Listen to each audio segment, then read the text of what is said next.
Oh, we got a new person, Gunner Lucky. Hi, how you doing? You probably got to this by mistake. You should know that there are other better Destiny streamers on Twitch. So Nobody plays Destiny anymore. You are actually the last remaining Destiny streamer. Am I? We are the last remaining Destiny players. That's what that is. All the Destiny streamers are now doing anything but Destiny. Do you think if we continue to play Destiny, a bit like what happened with Halo 2, if we continue to play it and don't turn off our Xboxes, they have to keep the servers on? I think that's the way we should go. Absolutely. That's what I said last week. We're going to play until they try to turn the servers off, and we're going to keep it going, so they have to keep the game running. I mean, the problem is the way this works. They created clans, so we've got 100 people we can filter in and out to kind of keep going on and off, on and off. Yeah, we could keep the servers going, just our clan. I mean, just with the just with the Xboxes in your house, you could just rotate through. Oh yeah, I could do that as well. Yeah. All right, children. There should be a schedule. Here's the Xbox you can't use during this 5-hour block. Yeah, it's busy keeping a video game online that they're desperately trying to turn off.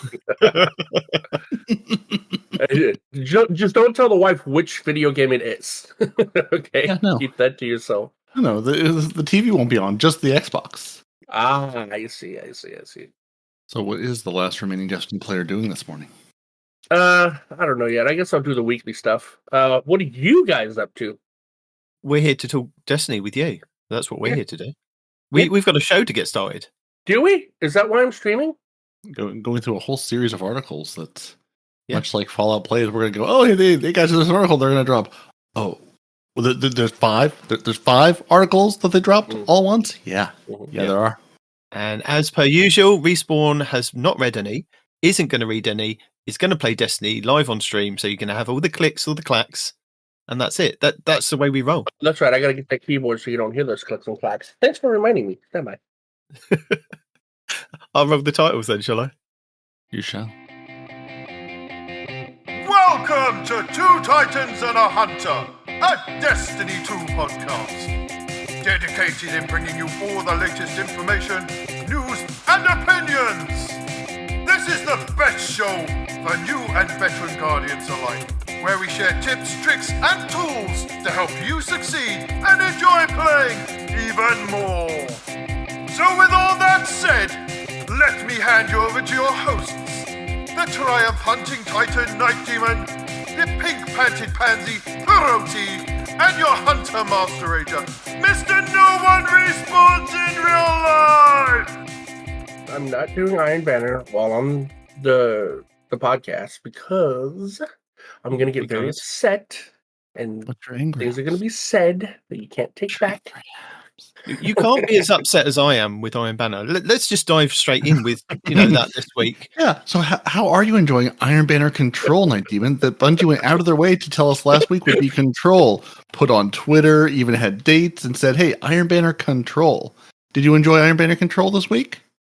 I did, yes, and I got confused when there was turrets and Cabal drop pods. So, yeah, there's that version of Control that is secretly Fortress.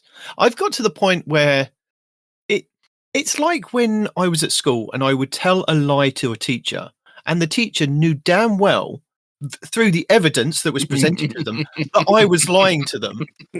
Yet we both decided at that point to look the other way and just acknowledge the fact that I was in the wrong, and we would kind of just carry on. So I think that's what Bungie do now. They just go, we were wrong. We're not even going to explain ourselves. We're just, whatever. You just play that game mode and that's it.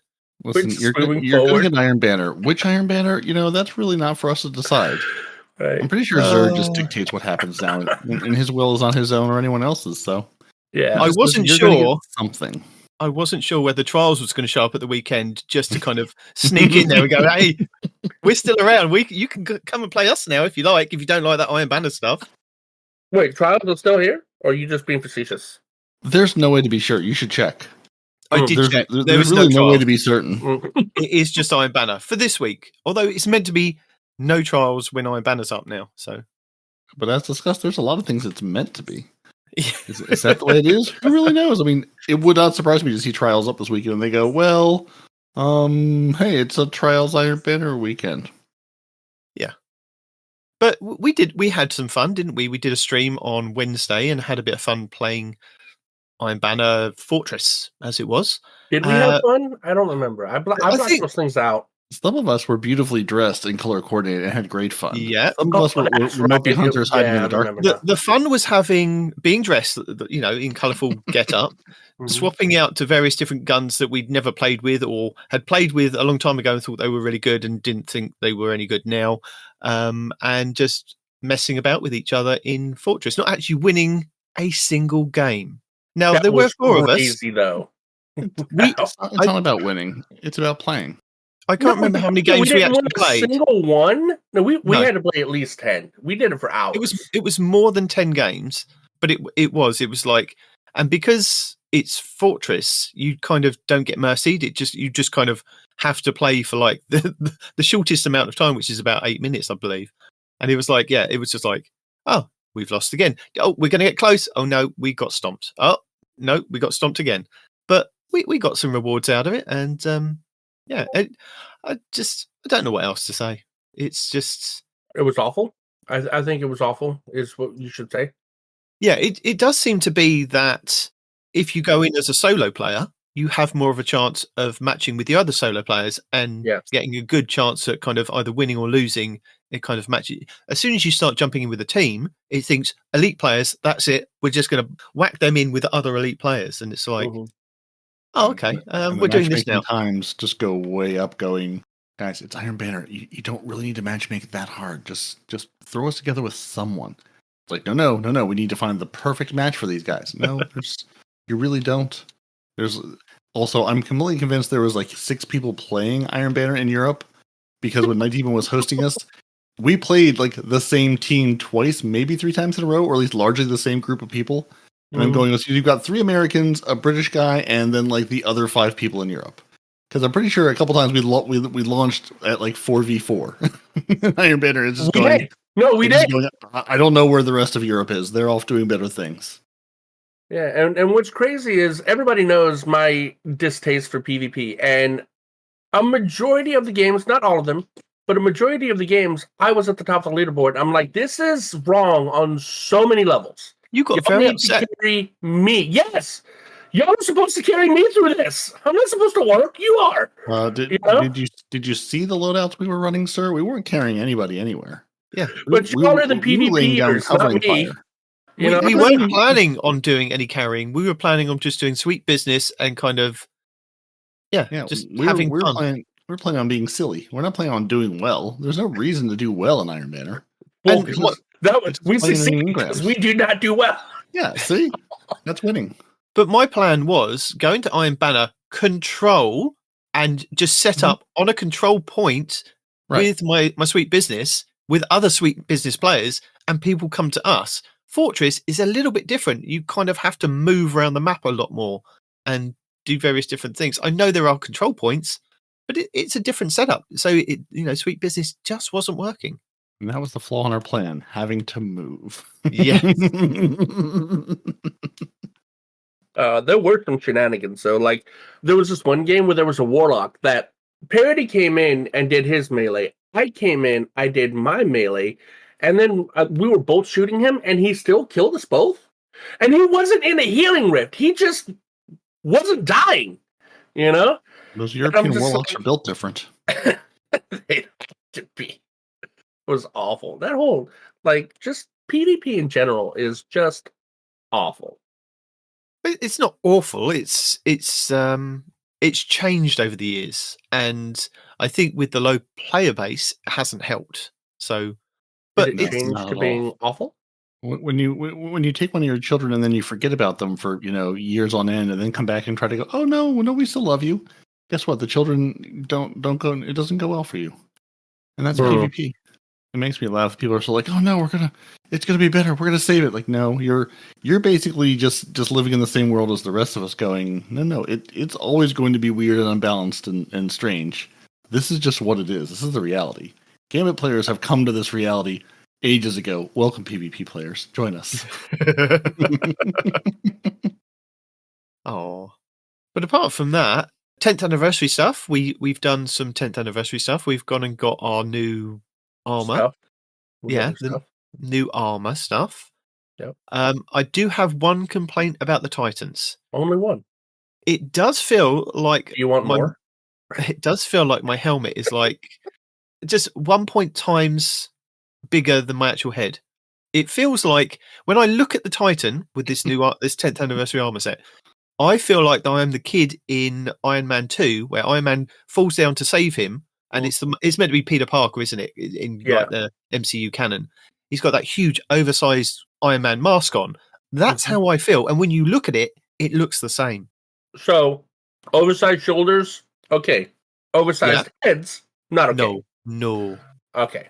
I'm just. I went and got my Warlock one today, and the Warlock looks fine. Warlock looks like, the very Destiny 1 art style. I'm happy with that. That looks fine. I haven't gotten my Hunter yet, but I'm guessing you've got no complaints about your Hunter. I mean, it's white armor, so it's not bad, but it's not good either. It's just ornaments. Yeah. You picked up the ornaments, right? I have samurais and I have dragons. That's all I want. I'm good. But you picked up the ornaments for your year 1 Destiny armor? I did, yeah. Good. Because there are a couple people who are like, I've had to wear this armor. It's like, there's a whole armor set they'll deliver to you in the special delivery box. Yeah, well, you got to do stuff first, right?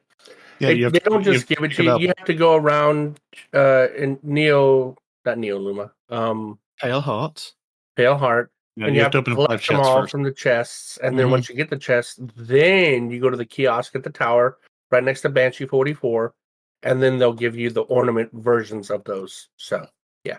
I was pretty pleased that it wasn't like go, because when I heard like go, explore the Pale Heart to find these things, I was expecting to have to climb into every nook and cranny of the Pale Heart and spend an hour and a half tracking these down. Yeah. I was kind of delayed that it was like, no, it's in the tower. It'll take you 30 seconds. Just go do it. Mm-hmm. Well, not the tower, but the Pale Heart, the common space. The old tower. The OG tower. Oh, yeah. My bad. You're right. I sit corrected. Going back to where it all began.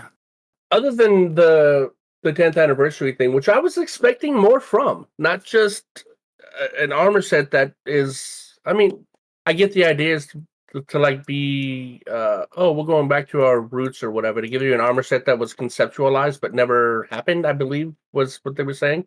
Yeah. But first of all, it's not even a good looking armor set, so whatever. But for a 10th anniversary, this is all that you could muster? Really? Well, because they already gave us the rest of it. No weapon skins, no exotic revamp. Well, they're bringing back an exotic, which the exotic didn't make any sense. And good luck to you guys in PvP, by the way, when this comes back. They already gave us the rest of what they were going to give us for the 10th anniversary to, stem the bleeding earlier this year. Oh, is that what happened? Well, that's what we think happened with Into the Light. Yeah, okay. Into the Light stuff. Well, that would make more sense. If not confirmed, I'm pretty sure they said something to that effect of they moved a bunch of that forward because of the delay of Final Shape. Yeah, they did. It was meant for a later event, which I have to guess was this. Yeah, I'm guessing the same thing, and I think everybody else has kind of guessed that in the community. It's like, okay, this makes sense. So, yeah, but the some of the triumphs have been a little bit challenging to do. And 100,000 Nightfalls is too much for you? Nightfalls, I've not got a problem with because you get rewards as you're doing it. Sitting in Skywatch and doing engram farming is. I heard about that. Yeah. So is Bungie. Yeah. Remember, kids, don't do the really hard thing the first week, because by the second week, Bungie will say, "Yeah, this was dumb. We're going to change it for you." And as I said to Blue when we were kind of doing a little bit of farming, I was like, "We don't have to. You don't have to do it now.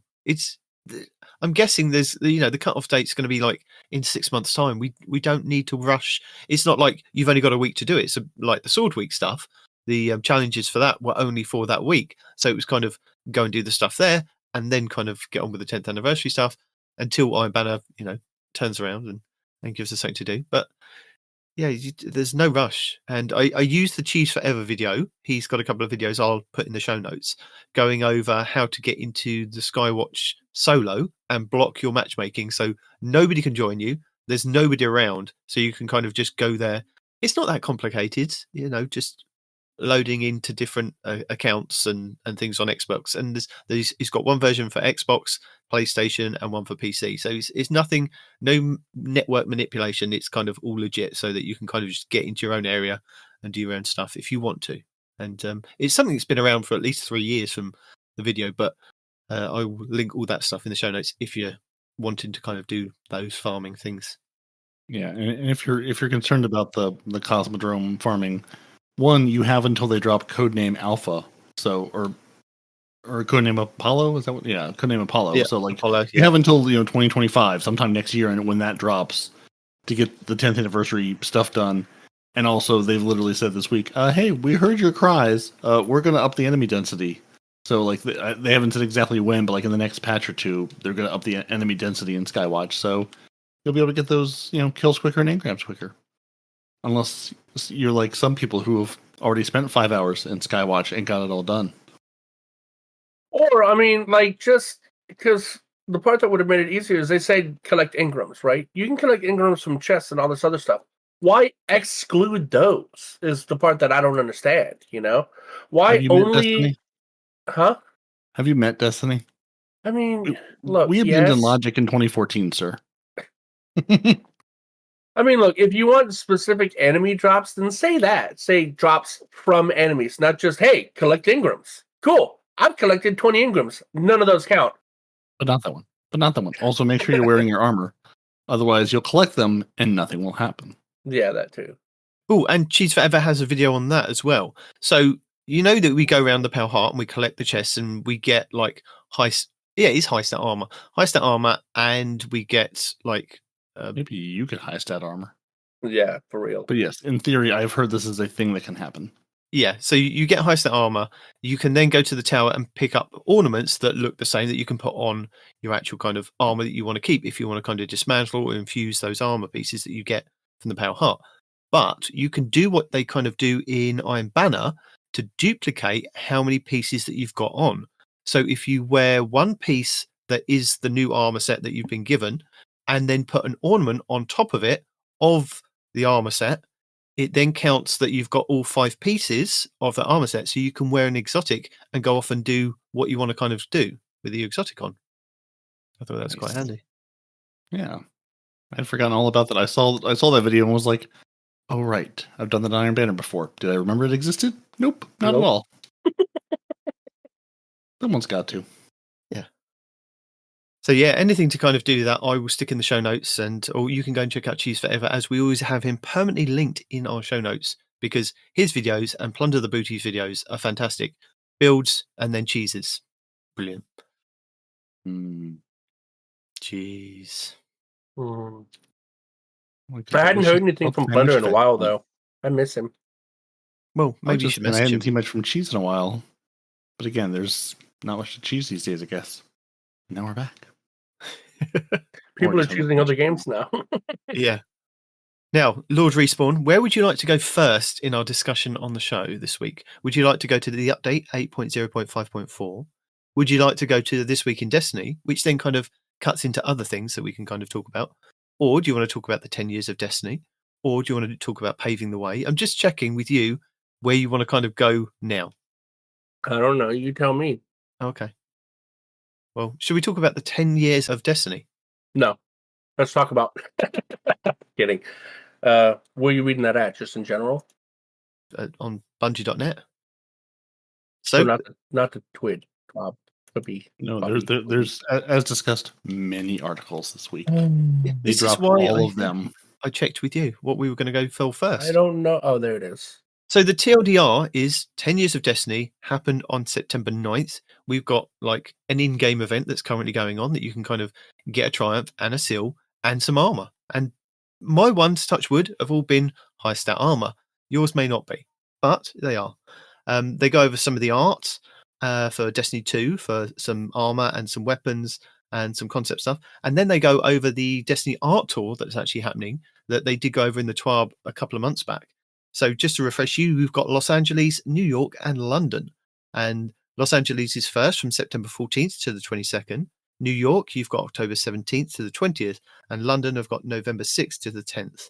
That's the 10th anniversary celebration and art tour. And Have you booked your tickets to go to London and see the art tour, since you are geographically closest, and they brought something to Europe for once?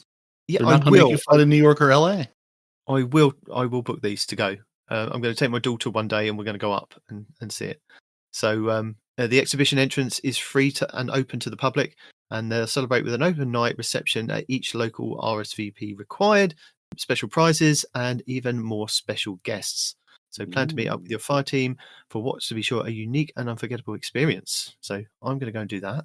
And then they go over the armor sets. See, the Titan helmet doesn't look that big in the picture that they kind of put out, but it's big. It feels big on the head. It does. What... Never mind. Mm-hmm. You're welcome. Oh my God! Why do you do this to me? Why not? Because it's endlessly entertaining. Mm-hmm. Also, that's a great answer, Demon. So yeah, but they go over the armor set, they go over the seal, and then they go over nerfing the Ace of Spades, which has really upset Respawn this week. No, it hasn't. Okay, this isn't a nerf that you hate. Well, no, because they use it in PvP. I hate that kind of PvP. That's ridiculous. Well, the original artist who pointed out to Bungie that whoever from Nerf has decided to steal their artwork from 2015 and use it for this Ace of Spades, they're not super thrilled with. So Bungie has been investigating with their Nerf contacts, going, so you drew us this lovely Ace of Spades. Did you know you ripped it off from this other artist? And there was a comparison of literally the brush strokes at different pieces. It's not just scratches, yeah, it's not just like a very similar version. It's like, no, this is the exact thing that you may have made some slight modifications to, but this is not coincidence. So Good. Bungie's like, we're working with the artist to figure out, basically how this happens again. So yeah, they're not actually nerfing it; they're putting it into a Nerf gun. We don't know whether this design that's actually in this 10th anniversary blog is going to be the design now, because there's a lot of controversy about it. But it could be. It could still be. So it probably will be. They're just probably going to also credit and work with the artist who created this artwork. Yeah, to that's give them what their tweet due. said. I read a tweet this morning somewhere. I don't know where, but yeah, that's exactly what they said. They said they're reaching out and they're going to compensate the artist. So did you read the I'm tweet assuming that they're Twitter? Using it. Because that would be. But I don't know who I read it from. You went to DMX's platform because X is going to give it to you. Always. So players who earn the legendary title before Episodes Echoes ends will be offered an early access opportunity to purchase the Ace of Spades replica before it officially launches in October. This offer includes a special Ace of Spades Nerf in-game ornament as well, that will also be available for purchase in the game store when Episodes Revenant launches. So if you want the kind of a Nerf-looking gun in-game as well, you can get that as well. I'm actually tempted to actually buy this, because my son has Nerf guns and all those silly Nerf bullets, and for me to rock up with one of these, I think that'd be cool. So you didn't get the Nerf Gallahorn though? I didn't. No, this was before he was into Nerf. If you want to end a Nerf fight, you walk up with a Nerf Gallahorn and say, "We got it." I may look into purchasing that if it's still available. Oh, it is, but you can pay a lot more for it. Yeah. No, it was on sale from where it was originally. From what I saw, they're going, "We have a bunch of these left. Please, someone buy them." Oh, did they? We're tired of them sitting in the warehouse. Christmas present. Mm-hmm. Oh dear. So yeah, that's the 10th anniversary of Destiny.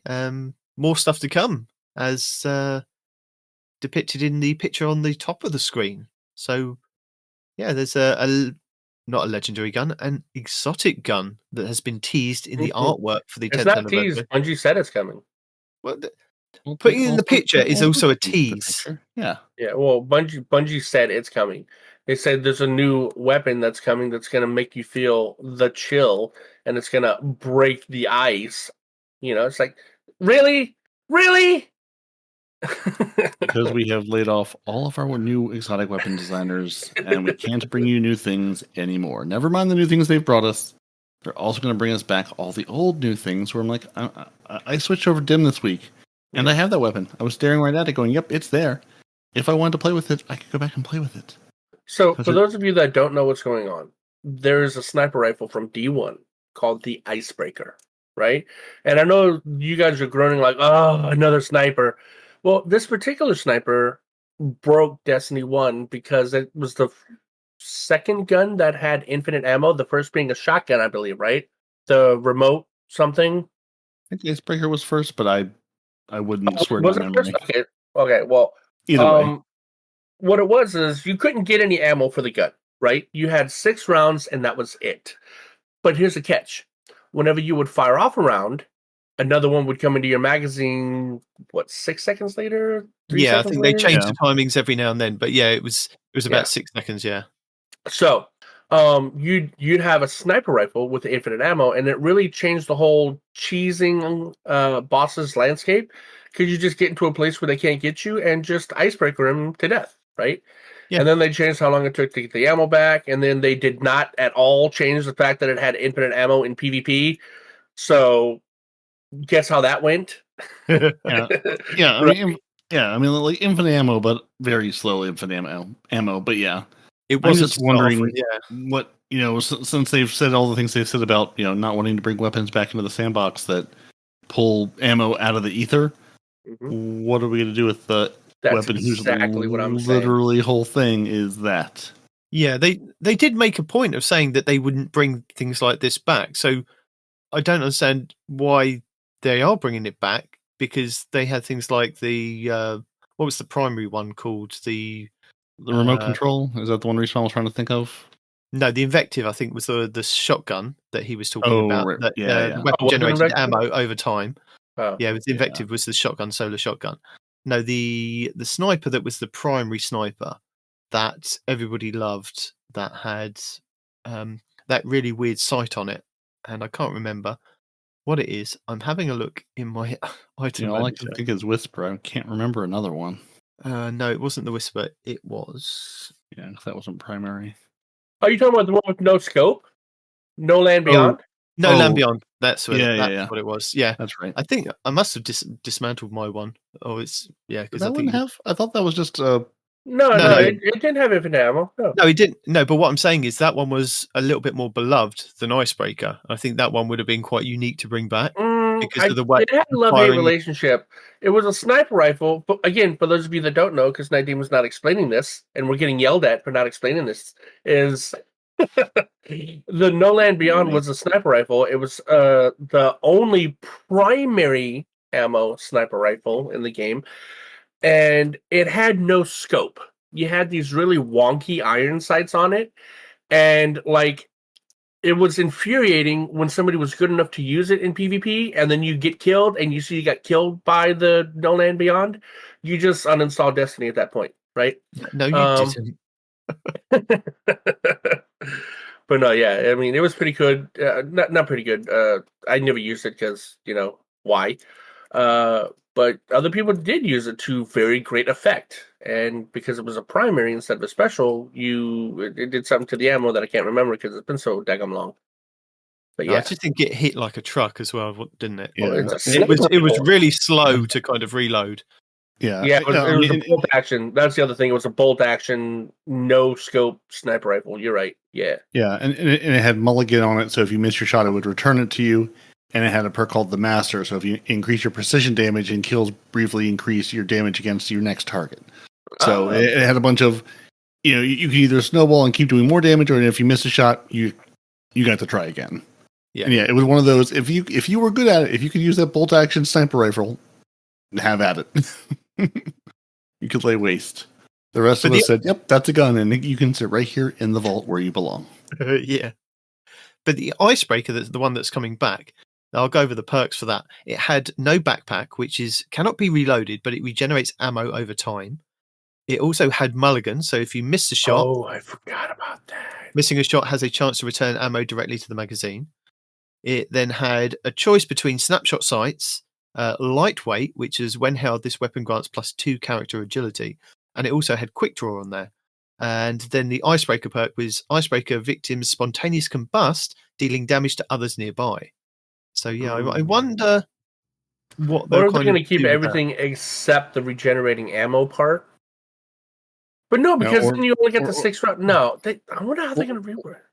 Well, I think I was reading at some point they like up to like to 18 rounds or something, and then did. Or maybe I can't remember now. I've been reading about so many old weapons this week; they're all lost in my brain. But yeah, I wonder if they're going to keep the 6 round and just say, yeah, no, you can have those 6, but it's going to be that same like 6 or 10 seconds, cooldown. So you can have your infinite ammo, but you can have it over the next hour. Yeah, because I think that's not a point where it's going to break too many. Like you can only go on so much of a tear on it.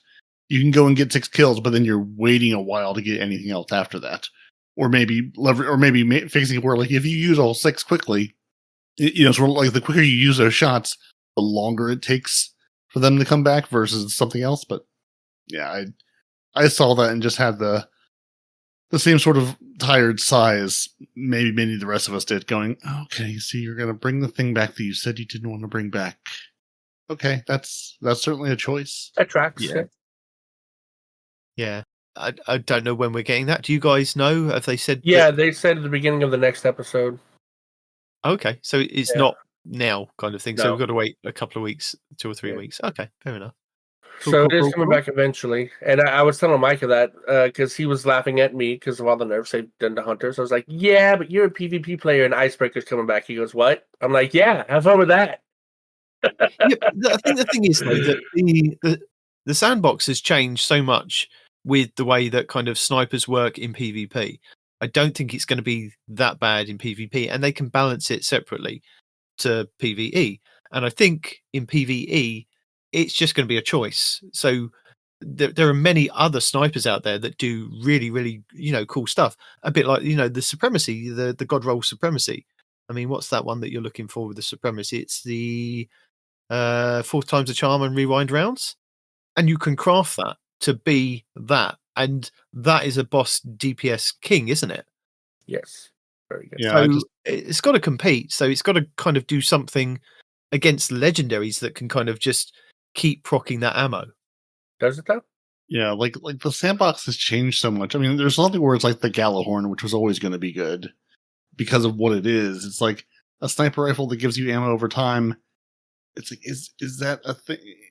Like at the time, it was new and revolutionary and totally different, and now it's like, is there even a place for it in the game? That's why I wonder with some of these things they're bringing back. Oh, we're going to bring back this or that. It's like, I understand, I understand we want to bring back your beloved weapons from the past and da-da-da, but one, we all know they're going to be not as good as they were because of what they were, and in the game as it's evolved, and 2, there's so many more things you could be doing. I would love to giving me the Solid Supercell as an example. Yeah. I mean, I've really enjoyed some of the new exotics you brought out. Like, I'd much rather. I really like this sort of trend of like giving us weapons that our enemies have been using. Give me the auto rifle that's got I can fire on you like a big giant chicken. What's not to love about that? I like the ways things are sort of trending with weapons in that regard. I would love to see more of that than going, oh hey, we brought you back this weapon from 2015. Remember when you used it a lot back then? We're sure you'll love it now too, right? Right? I don't know. I'm not excited about the Icebreaker coming back, but Neither am I. But you did make a good point, though. We went from, hey, let's turn our enemies into weapons to we fired the people that do that, so now let's just take our weapons enemies from them. we're just gonna see it. Just give me the Cabal chain gun. I know I have a sweet business, but I don't know whatever chain gun you're using. That's it's much better. We have that one, and it gives us an overshield when we fire it. What the hell's it called? No, it's ours is still better. I mean, we have it. But I want theirs. I want the good one. Heir apparent, isn't it? That one. Yeah. But yeah, no, you got it. Go grab it. I used it this week when I was doing the Nightfalls because some of the Nightfalls we were getting the Conqueror title again for Micah's brother, and one of them was arc machine guns for the burns, so that was double dipping and it was hurting. Mm-hmm. That and the rocket machine gun where you build up the rockets over time. Oh. That was nasty. Grand Overture, but I don't think it's yes, no, that's it. Yeah, Grand Overture. Yeah, okay. Yeah, and then you had the solar rocket machine gun that was also double dipping. So there were good options. Or there are good options for the Nightfalls anybody's interested in doing the Nightfalls. The Grandmasters, I mean. Sorry. Yeah. I haven't played like the end of the season because of Iron Banner, obviously. There's Iron Banner for the next couple of weeks. That Obviously, just no, obviously, yeah, that's kept me fair. focused. Uh-huh. So I haven't done the exotic mission, but I have seen videos. I have watched videos from Ebontis and a couple of other people going over the exotic mission, how that's kind of the end of the story for this season and what actually happens. I'm not going to spoil it here because people might want to actually kind of play it. But the emblems that were up for grabs are kind of available this week. I believe it was. I'm going to say it was a Houndish video that I watched where went over kind of the emblems and the seals and everything else kind of for this exotic mission. And from the information that he was given, it was complete the exotic mission on expert and you get one of the emblems, and complete it on normal and you get the other emblem. No. Okay, No. No, it's not that. You got to do the That's what I'm speedrun saying. mode to get those. That's what I'm saying. That's what he was led to believe, which is what I kind of passed on to kind of our community as well. That's how you get the emblems. What I'm saying is it come to light this week that isn't the way that you get those emblems.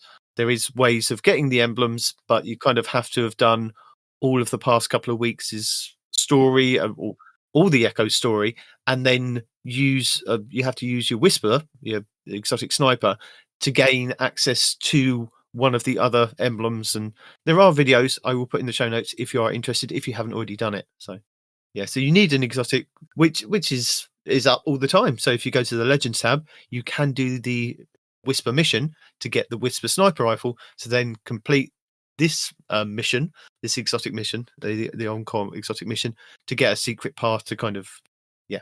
Anyway, you'll watch the videos, you'll see what's happening. But do you need to have an upgraded Whisper, or can you just a Whisper in general? Just the Whisper in general. Excellent. And you just have to have it equipped. You don't even have to do anything with it. No, yeah. Great. As someone who has it but is not interested in having it all the way, then great. Because I did not want to go and do a bunch of those stupid Whisper things for a gun I'm never going to use. No. So yeah, you don't need an upgraded one, you just need one. So if you've already had one at some point, you can pull it back out of your collections if you don't want to even do the Whisper mission.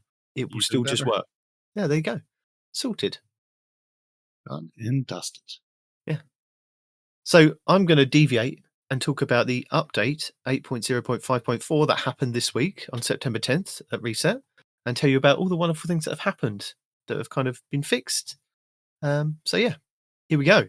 The Grandmaster Nightfalls, they fixed an issue where the catch-up node wasn't available for all players that had completed 6 different Grandmaster Nightfalls. Crucible, they fixed an issue with Trials of Osiris where players could retain special ammo between rounds. The Exotic Mission Encore, they fixed an issue where progression could be blocked in the final boss encounter if the player had to repeat either the left or the right capture ring. They fixed an issue where depositing a connection module too early during a certain section of the mission could trigger a team wipe.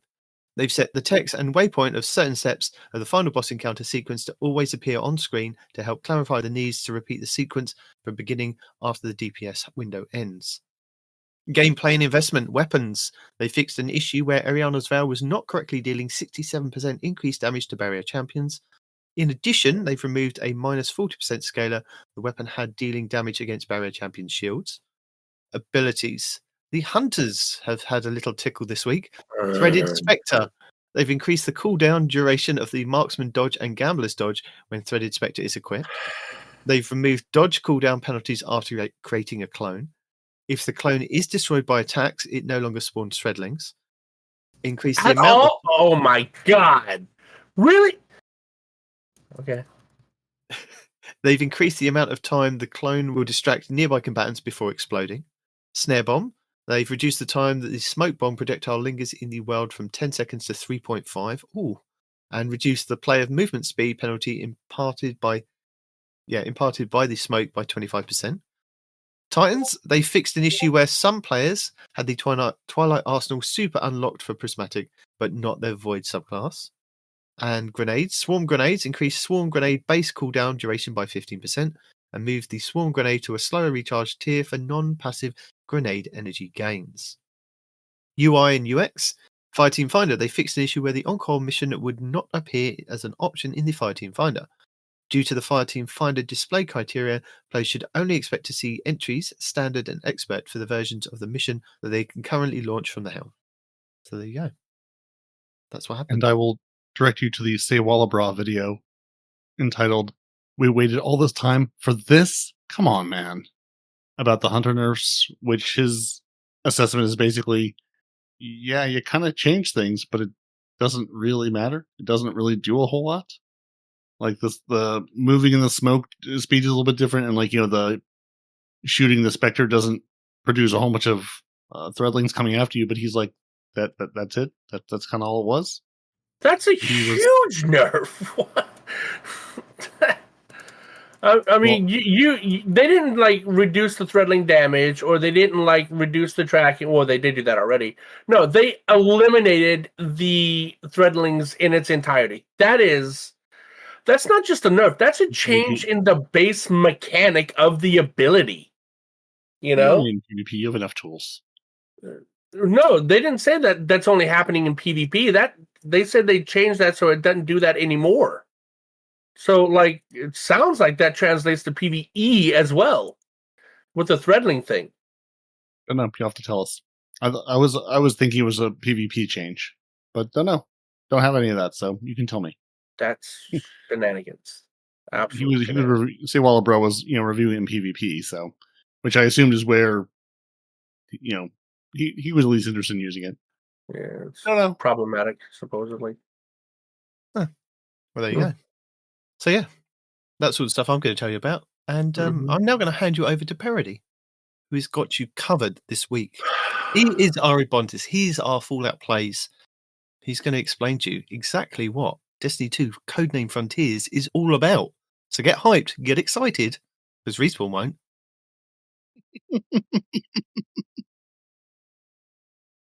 Well, I much like Fallout on Monday was like, oh hey, we have an article. Oh, we have many articles, all the best articles. So I basically looked at this, and I'm not going to give you all of the how Bungie feels about these things and why they're doing all this. I'm going to tell you what they're telling us they're going to do, with all the asterisks of this is all early. This could all be subject to change. So don't get too attached to any of these screenshots you've seen, because they're probably all going to be different.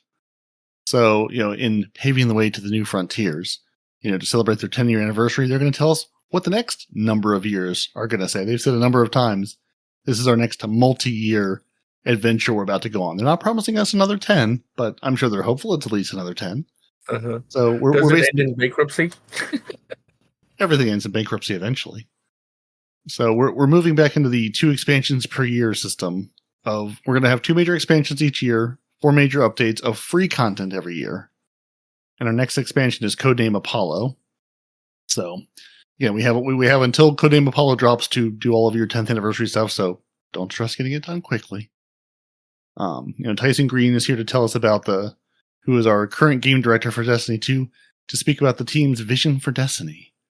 And, he agrees with the rest of us going, expansions have started to feel a little too formulaic and are over too quickly with little replay value. Seasons and episodes keep getting bigger, but can still feel like you're just going through the motions. So they're going to change things up with the annual expansions. He goes on to say, we've loved creating annual expansions that are especially proud, and we are especially proud of the final shape, but the truth is they dominate all of our development effort. We need to free ourselves up to explore and innovate how we deliver Destiny 2 content, so we can invest in areas of the game that will feel more impactful to players. So starting next year, instead of 1 big expansion, we're going to be delivering 2 medium-sized expansions, 1 every 6 months. And each of these is going to depart from the one-shot campaign structure they've been using, basically unchanged since Shadowkeep launched. And each of these will be an opportunity to explore exciting new formats for the game. They're bringing back fishing. No, they're probably not.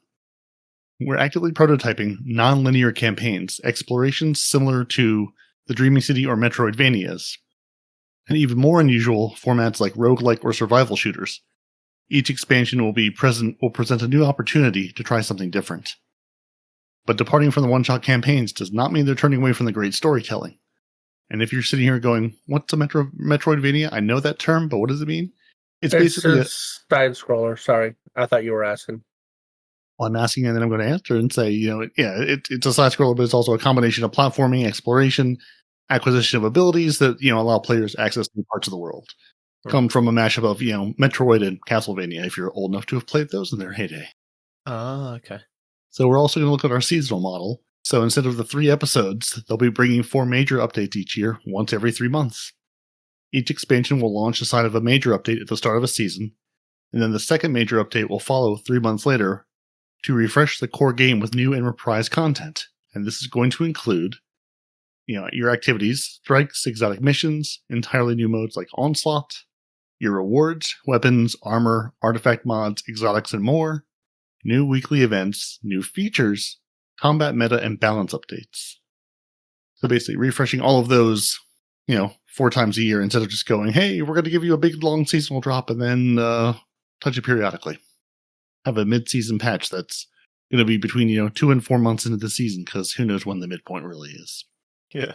Yeah, and each update will be a substantial refresh to the core game, bringing new activities and reward content.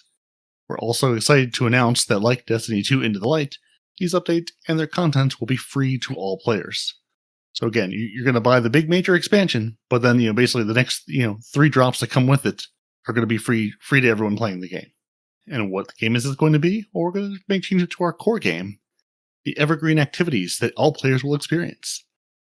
Right now there's a problem with it of it's not approachable. Destiny is too complex. With literally hundreds of activities, you practically need a PhD to decide what to play and how to get the rewards you're looking for. Yes. Gear and challenge should matter. Even great activities stop mattering if the challenge dries up and the rewards aren't worth it.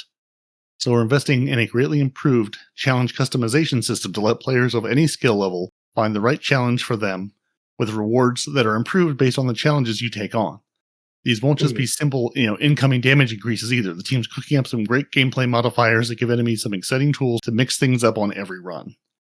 And as for rewards, there will be higher tiers of legendary gear. Think adept weapons and artifice armor.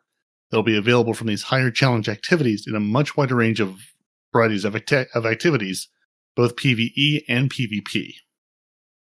So more things, more loot, higher ranges of things, and tiers of legendaries now. So that'll be something interesting. There'll be tiers, definitely, of not getting them. So the new multi-year saga starts with Codename Apollo. And Allison is the D2 narrative director who's here to tell us all about Codename Apollo, which is to say, very little. They have a new epic. Light and Dark is tied up. Fix that. Kill the Witness. Everything's great. Now we're going on a new saga. So you'll see teases of these in the later 2 episodes, and then the new story is going to fully kick off with Codename Apollo. The next saga is based around a core theme, much like Light and Dark did, but we're not going to tell you what it is yet. This will be a multi-year journey that they can't wait to take us on. Our first expansion, Codename Apollo, is going to be a non-linear, character-driven adventure. So what do they mean by that? Previously, in stories like The Final Shape, you experience story as you go to A, and then to B, and then to C, and then to D, in a nice straight line. In Codename Apollo, the story sort of takes place all over, and different threads to go and explore that you can do in any order you'd like.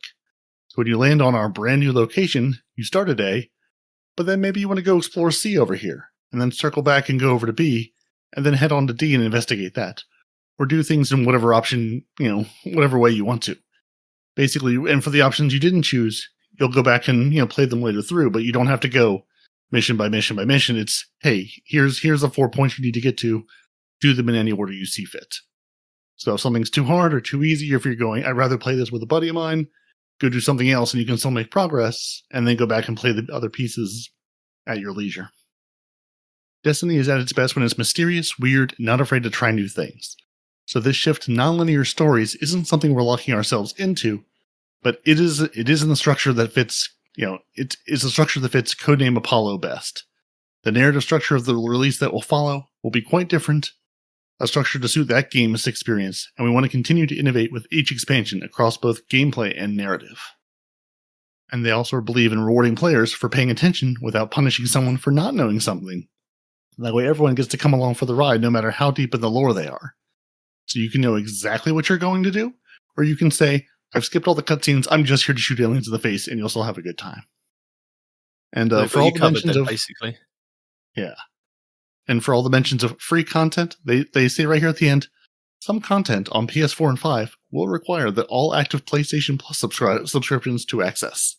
So free, asterisk, unless you're on PlayStation, in which case you better make sure your PS Plus membership is paid up. Yeah, it's probably a bit like the Xbox Live Game Pass thing, that when it was on Game Pass, you could access X, Y, and Z of the Destiny universe, but then you had to pay for X, Y, and Z other kind of thing. I mean, it's all kind of interesting, isn't it? With the way that we're kind of now going back to what I messaged you last night. I was talking to you about it last night. That it's very reminiscent of the Dark Below and the House of Wolves. So we had the initial Destiny, which you could take as the final shape, is the initial Destiny that we had. And then we had the Dark Below, which came out about 3 months later. I think it was around, or maybe it was two. Yeah, it must have been about 3 months later because it was around Christmas time. And then I think another 3 months later, we had the House of Wolves. Whereas this is going to be a little bit more spaced out, where it's going to be 6 months in between, with the little major kind of updates in between every 3 months, which sounds quite nice, because if you think in the kind of size and scale that we had with the Dark Below and the House of Wolves, we didn't get, there weren't dungeons, but we didn't get another raid at that point. But with this, they've definitely confirmed that we're going to get raid or a dungeon, which is quite nice. So if we get a raid first and then a dungeon in the second half, like 6 months later, and then we get the little mini updates, I think it's very reminiscent of Destiny 1, to be honest. And if they're going to be putting the same amount of effort they normally do in one kind of expansion, then kind of splitting it into two medium ones over the year, I could see this working a lot better. I do think it's funny that we've kind of gone from the 3 episodes for the year to kind of space out the in-between of what's actually happening. And now we're going back to seasons again. And they're actually including the episodes as seasons, but still not calling them seasons. So the current one that we're in now should be season 24. Then we got season 25 and then 26. And then season 27 is this kind of Apollo and then Behemoth after that. So, yeah. And with regards to kind of listening to you explain that and listening to other people explain it, it's like when they're talking about like the different modifiers and things that are kind of mixing it up, it does sound a bit like what we had originally with Destiny 2 with doing Nightfalls. If you remember, if you've been around since the beginning of Destiny 2, there was these really weird and wonderful Nightfall modifiers that, you had to jump through rings to kind of extend the time of the Nightfall, or you had to pick up pools of light. Those were not fun.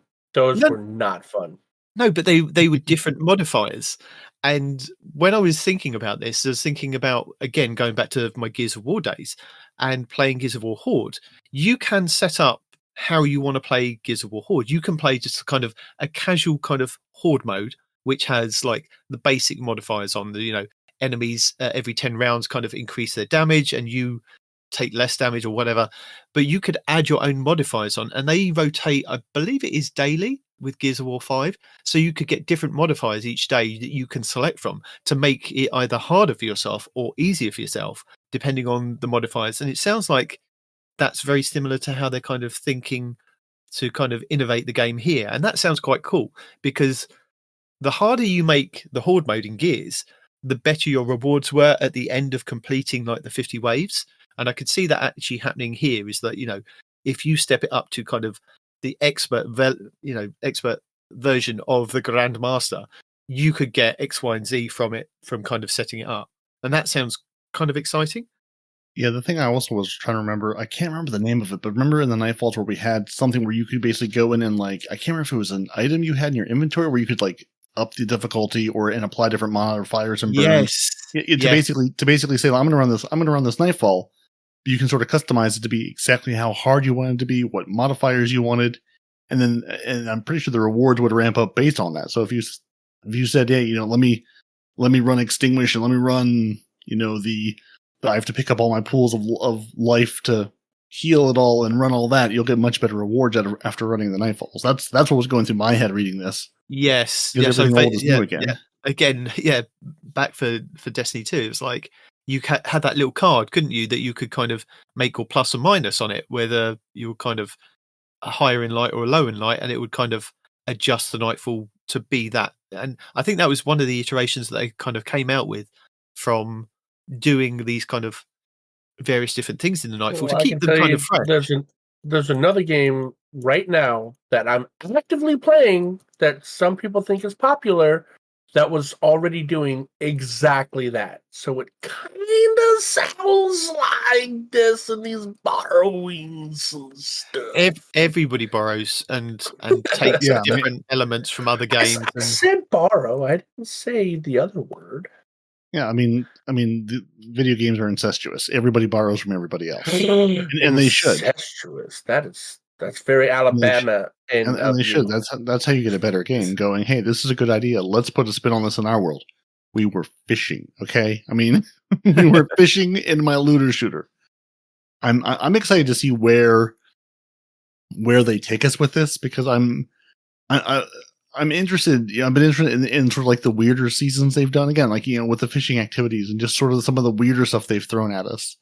So I'm really curious to see where some of these new experiences and new seasonal content takes us, and just how the game is going to change from go here, shoot the alien, rinse and repeat. Yeah, there's a story. You can pay attention to it or not, but I'm also happy that they're leaning into the storytelling more too. They're going to continue to tell us good stories and not just be like, hey, go shoot these guys. Why? I don't know, reasons. Yeah. And are we still going to be shooting the same people in the face for reasons? Oh, absolutely. But we're going to go further away and shoot different people too. But they did say that the Dread were going to be part of kind of this expansion, didn't they? A while back, they said the Dread aren't going away. They are going to be integral to the stories going forward. So that is something to look forward to, a different race to fight against. Until they join us in the tower and we collect them all like Pokemon. Yeah. I'm also just hopeful that, when they were talking about, hey, we put out these expansions, but that took all of our development time. That took all of the effort to get these things out the door every year. I'm really, really hoping this means we get a little more sustainable pace, because Bungie this game has never been made sustainably. It has always been fraught with delays, fraught with challenges, fraught with, bringing in outside help. Like when Vicarious Visions and High Moon Studios were brought in to help on like the Warmind and Forsaken expansions back when they were with Activision. I mean, just the history of delays in the game. And I understand, like, they're making a very complex thing. Like, I'm not saying, oh, how dare you delay things. But I am saying, maybe if you look at the team and look at what you want to put out, like we said, for how many years have we been doing this show? Stop giving us content that's good for 3 months that we're never going to play again, and give us more things, focus on the core activities. Give us, invest more in the things I'm going to play every single day, because I don't want to play the thing for 2 months and have it be gone to never see it again. Don't spend all your time on those things. Spend all your time on where you want me to live in your game. Yeah. It does sound a very similar to kind of, if you take out the Forsaken expansion, which was a huge expansion, and you just kind of had Warmind and you had the Curse of Osiris, that kind of thing, but small increments of stuff to go along with those would be, again, I think it would be something that kind of keep people interested.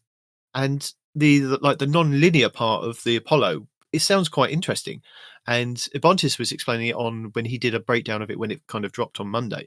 And he was saying it's a bit like Star Wars Outlaws, which I've been playing, which is really exciting. That, you start off at location A, and as long as you've kind of done X, Y, and Z to kind of get off that planet, you can then go and choose which other planet you want to kind of take the story, and you can do whatever you want. You can go to D and do stuff over on D, then you can nip back to A, you could go to D again, and then back to B, C, and all over the place, and until you've kind of got to the point where you want to kind of finish the story. And that is really cool. I spent ages on A, doing loads of stuff on A, so I've amassed this wealth before I can kind of even leave. I like to kind of make sure that I'm the most powerful. I've got all the different things before I can kind of go and tackle.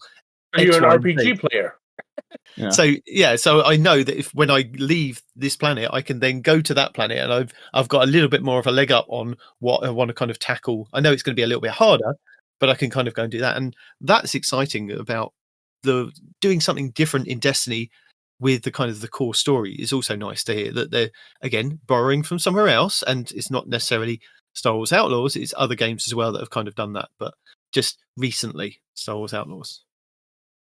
Yeah, and I'm curious when they say like like a survival shooter and things like this. I'm going, what do you guys think that means? Because but part of me is going, I would love to have like a true horde mode or hey, there's we need to go fly into Titan's popped back up, but it's being overwhelmed. Hey, we need to go help defend Titan against these waves and waves of enemies. In a horde mode onslaught, a truly onslaught type activity where we have to fight until reinforcements arrive, or have a big community event going. Hey, to borrow from another popular game that Sony decided to try to require accounts for that no one then played any more Helldivers, and go, hey, this planet is being overrun by the Hive. Everybody go to the moon. We need to hold back the Hive, the Hive coming to take it over, and push back this giant wave of foes on a planet like that. Bugs, like robots, work things like as a that, community and be like, hey, we need to get this thing done.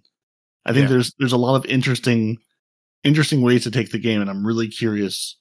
Because they've been very open in the past, saying, "Hey, we had this idea from, we were inspired by these movies and these shows, and this idea about building things in this way." So I'm really curious to see where their influences are coming from and where it's going to take us, and that they're not so locked into the, well, this is the thing for the year. It better do well, or we're all going to get laid off again. I'm hoping this will mean they're a little more agile and can, hey, you built us a thing for 3 months. It wasn't a huge hit. Great. 3 months later, we have another chance to be something great. Or, hey, this thing rocked. Great. Let's build on that success and give you more great things. Yeah. And I'd like to less feast and famine. I'd like them to kind of build on what we've got with Onslaught. With, Onslaught was the 1.0 version. Let's ramp it up. Yes. I mean, I know it takes quite a while from when they get the feedback to say, right, people have enjoyed this, and we're probably looking at maybe sometime in the spring, maybe, for something to happen in Onslaught. So I'd like to see something more with that to kind of maybe expand the locations. And like we've always said with like PvP, if you're going to be doing smaller kind of increments of expansions and like different parts to the seasons, then add some more PvP maps, add some more Gambit maps, do something with the stuff that we've got that will kind of keep people interested in coming back to play the core game modes that we have there already. Get some of those maps from Destiny 1. They would be welcome in the PvP landscape. Trust me, they would. It'd be nice to have something like that. And the other thing is that, I know they're not really hinting at where we're going, but from the pictures in here, and shout out to Sticky MZ over on TikTok. I've watched quite a lot of his TikToks over the last week. He's actually figured out where we're going with this expansion. Do you guys want to know? Does everybody want to know? Because I'm just going to tell you anyway. Yes. Yeah, I was going to say. Because Sticky's already kind of put it out on his stuff. But from the pictures that we've kind of got there, we've kind of got like buoys that are kind of still floating. And they look like, I don't think he mentioned this, but it looks like Bray facility stuff that we have on Europa with the different white kind of buoys that we have, this little emblem. Respawn, back me up on this. Were you reading it? I will. Okay. You just start reading. You don't tell me where you're reading from, dude. Paving the way for the new frontiers. Yeah. I've seen people.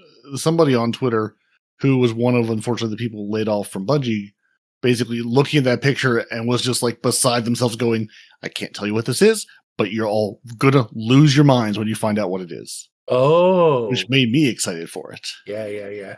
That's definitely the Bray symbol for sure.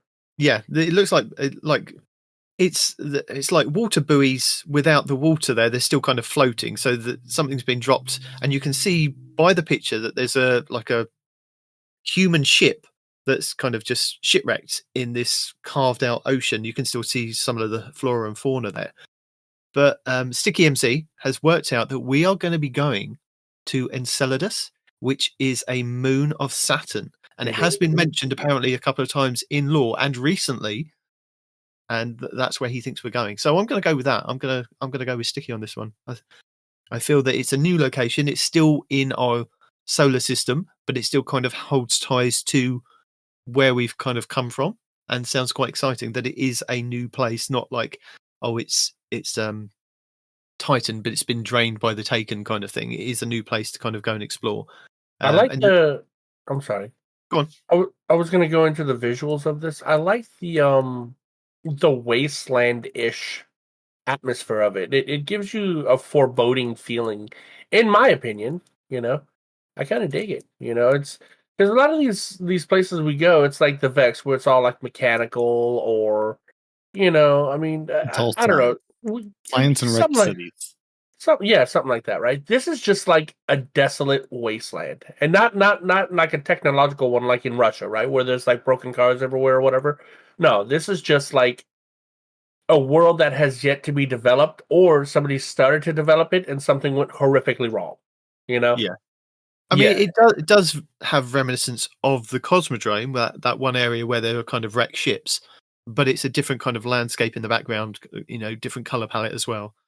So we do have Not that. Kansas anymore. No. And slowly moving away from Kansas and getting outside the solar system would be kind of the best place for us. Take our light and our darkness somewhere else and defeat other people. There's other worlds out there to conquer.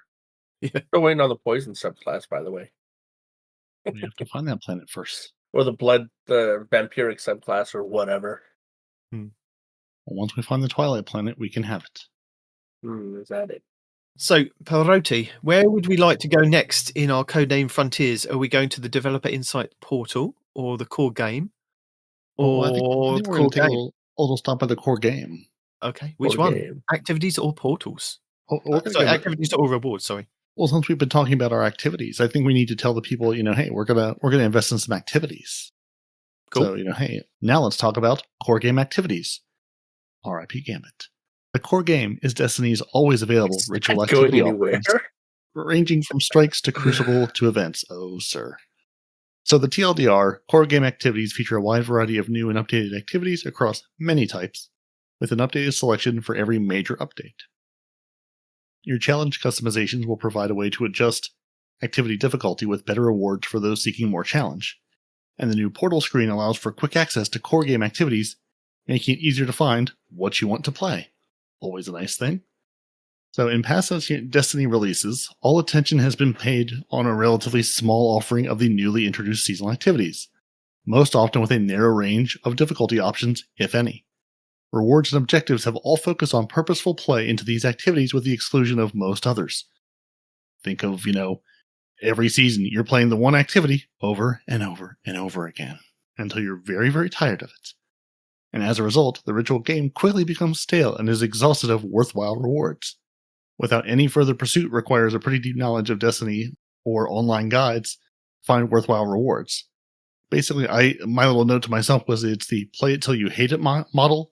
It's kind of like your favorite band and they release a new single months before the album comes out, and you listen to it and you love it and you're obsessed with it.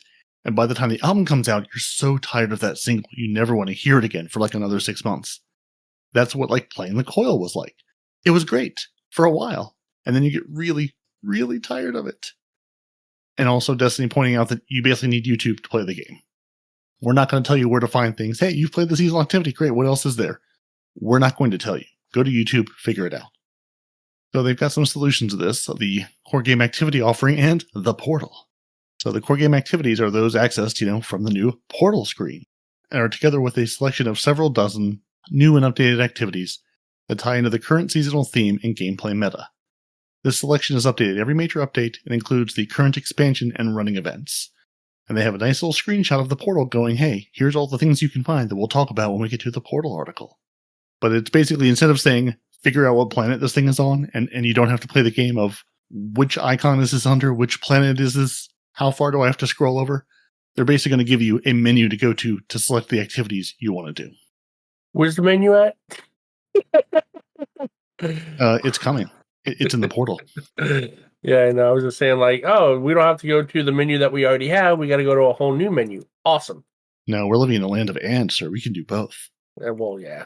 So these activities are going to cover a wide variety of types from strikes to dungeons to crucible, and are organized in categories with similar fireteam requirements. So all of our PvE activities will now support the robust challenge customization, exposed as new options alongside of selecting the difficulty. Sort of like the old, Nightfall challenge cards. And they've got some early mock-ups, which again, don't put too much stock in because these could all change. But it's basically saying, hey, you've got these multiple levels of difficulty, you've got multiple modifiers you can turn on and off. And it looks like you'll be able to sort of, based on the modifiers you choose, it'll sort of show you, hey, you'll get an engram from this, or you'll get a weapon from this, or you'll get, end game loot from this, or, different materials. So if you're trying to farm for a particular piece of infusion fuel or, material, you can now say, hey, I want to run this and have this be in the loot pool. So when I successfully do this, I can get more of them.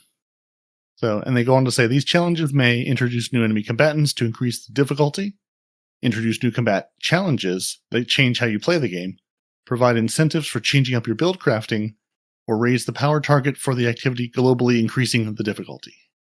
So basically they go on from there and say, as a player, you'll be able to select a base difficulty, such as Expert or Grandmaster, and that'll sort of turn on and off how many of the challenge modifiers and which challenge modifiers you can use. So if you want to go do a Grandmaster, you're going to have all the challenge modifiers, all the options available to you. Or if you just want to run the lower level Expert, you're not going to have every single option available to you because it's going to sort of put a cap in saying, you can only make this hard. You can only get this many rewards from it. And part of our rewards are going to come from the reward rating. So all core game activities will support the reward rating, which is a combined team and personal score that determines the amount and quality of rewards obtained at the end of the activity. So your reward rating is increased by playing an activity at a higher base difficulty, applying challenge modifiers, which have individual bonuses to reward rating, having personal bonuses from sources like power, artifacts, or buffs. And how they're going to work is, as a team, you'll earn a team rating over the activity determined on a per activity basis. That's Sometimes they'll resemble an existing system like a Nightfall score, but new activities may have different ways of determining that team rating. This outcome is shared by all members of the team and will always try to mitigate competition between teammates, like scoring kills or specific setups, hopefully fixing the make all the Destiny players compete against each other in activities problem. It sounds like it's going to make it worse. How would that fix it? Because you're all working toward a shared team goal. But you also have an individual goal now, right? So right now you have a score. Regardless of who gets how many kills, that score doesn't change. Everybody gets the same score. Now you get a team score and an individual score. It sounds like they're making the competition worse, not better. Well, at the end of the activity, your team rating is multiplied your personal score. So this final multiplied value is your reward rating, which is used to determine what you get. So for the most part, you're all going to get the shared rewards out of the thing you're doing. And if you do slightly better in your personal score, it'll give you a little bit better rewards. It's, there's still some competition, but at least it'll be less like you get no progress for doing this because you're full on competing against each other. You'll still be able to share a lot of that progress if this plays out like it seems like it will. See, the reason I'm upset is, like, for example, whenever I'm with anybody but Micah, right, I am a very offensive type of player, right? Whenever I'm with Micah, because he's I'm going to go punch the sun type of Titan, he dies a lot. So then I got to be the support player that goes invis or that can heal or something like that so I can keep him alive, right? So if I'm focusing all my efforts on keeping somebody alive, then they're getting all the score from killing the enemies, and I'm getting what exactly, Well, their score from killing all the enemies is going into your team score. It's going into that team rating. Yeah, but he's going to get better loot because he's going to have a higher individual score. That's what I'm saying. See, they're balancing it more toward the team score. Is what this seems like. Your reward rating is going to be more about your team score than your individual. I'll see how it plays out before I get too upset. But it just, to me, it sounds like it's making competition worse, not better. But okay, I'll give it a shot. It's bad now, so. I mean, yeah, you got a bunch of loot goblins that all want the same stuff, and I'm better than you. I'm better than you. So yeah, that's anyway. This is going to be a thing, except for Crucible, which is a unique challenge because you can't simply add challenge modifiers or use the score of the match as a team rating. This is a tricky problem they're still working out, and they go on to say a bunch more words of "We don't know what we're going to do yet. We'll figure it out." So none of this is coming to Crucible as of yet until they have a plan. So what about expansion activities? So the intended outcome is the expansion content will always be a great way to start off a season and will be a path to high tier weapons and armor, but then you progress via the core game activities, which will be part of that path. So you're not stuck playing the coil all season long. You can start at the coil, but then go back into the core activities and play more things there. Raids and dungeons will be released with the expansions and still represent a pinnacle challenge for players who will have their own path to the highest tier of weapons and armor. But are the old activities going away? Nope! Except for the normal seasonal activities that are normally removed at the end of the year, older activities will remain available to launch from the destinations map just as they are today. So, new things in the portal, the old legacy things, going to be on the same planets where they were, unless it was, that list of things that go away with the big yearly expansions like we're used to. Yeah, and to kind of caveat that, and then again, talking about seasons again now, so what they mean is all the episode stuff that we're getting now for Echoes, Revenant, and the next one, I can't remember the name of the next one, the last one that we're getting before we get Apollo, those things get put into the vault. So anything kind of in the helm that we kind of have activities to. So anything for Echoes now will be available until Apollo's launches. So the helm kind of gets overstuffed with all these different activities and things that you can kind of do for the next year. And then in the last expansion, you'll only have kind of those 3 months or 4 months to kind of play that expansion and anything you've kind of missed in Echoes or Revenant. Yep. And we Back clear to the helm out. And we clear the helm out and make room for new things. So they do say it is their intention, sort of to clean up and then retire some of the older activities that are going to be served by the portal, but they're basically not going to shove everything into the portal at launch. So, but they do say, they want to move things like the Vanguard Ops eventually into the portal entirely, because it just makes more sense to do it there and understand it from there than the way it currently exists as a mishmash of different icons they add and remove from. And they also say, so how does the matchmaking work with the challenge customizations? For activities that support matchmaking, like those in the Fire Team Ops, matchmaking will be available for some preset difficulties, but using challenge customization to enable different challenge modifiers will disable matchmaking. With Fireteam Finder, it may be a good way to pick up some slack here, but they also intend to feature some higher challenge options on a daily rotation, and activities with active bonus rewards. These activities should have enough concentrated population to make matchmaking, doable and have a good job setting up good matches with solid connections. So basically, you can go in and say, hey, I want to grab one of these modifiers and, go do the challenge thing. If I just want to play it, you'll get matchmaking. If you say, hey, I want to customize this and make this harder, it disables your matchmaking. So then you'll need a fire team to go in. So hopefully a nice mix between the two. And they do say, they have like the harder difficulty, like, hey, there could be go run a GM with this particular setup and you get matchmaking in that. So if you do want to do the higher level difficulty, but you don't have a fire team or a fire team available at the moment and don't want a fire team find or LFG, there will be some way to do that just in the game with matchmaking available to you, which is a nice change to have at least some kind of matchmaking higher level stuff, even if it's, a curated list.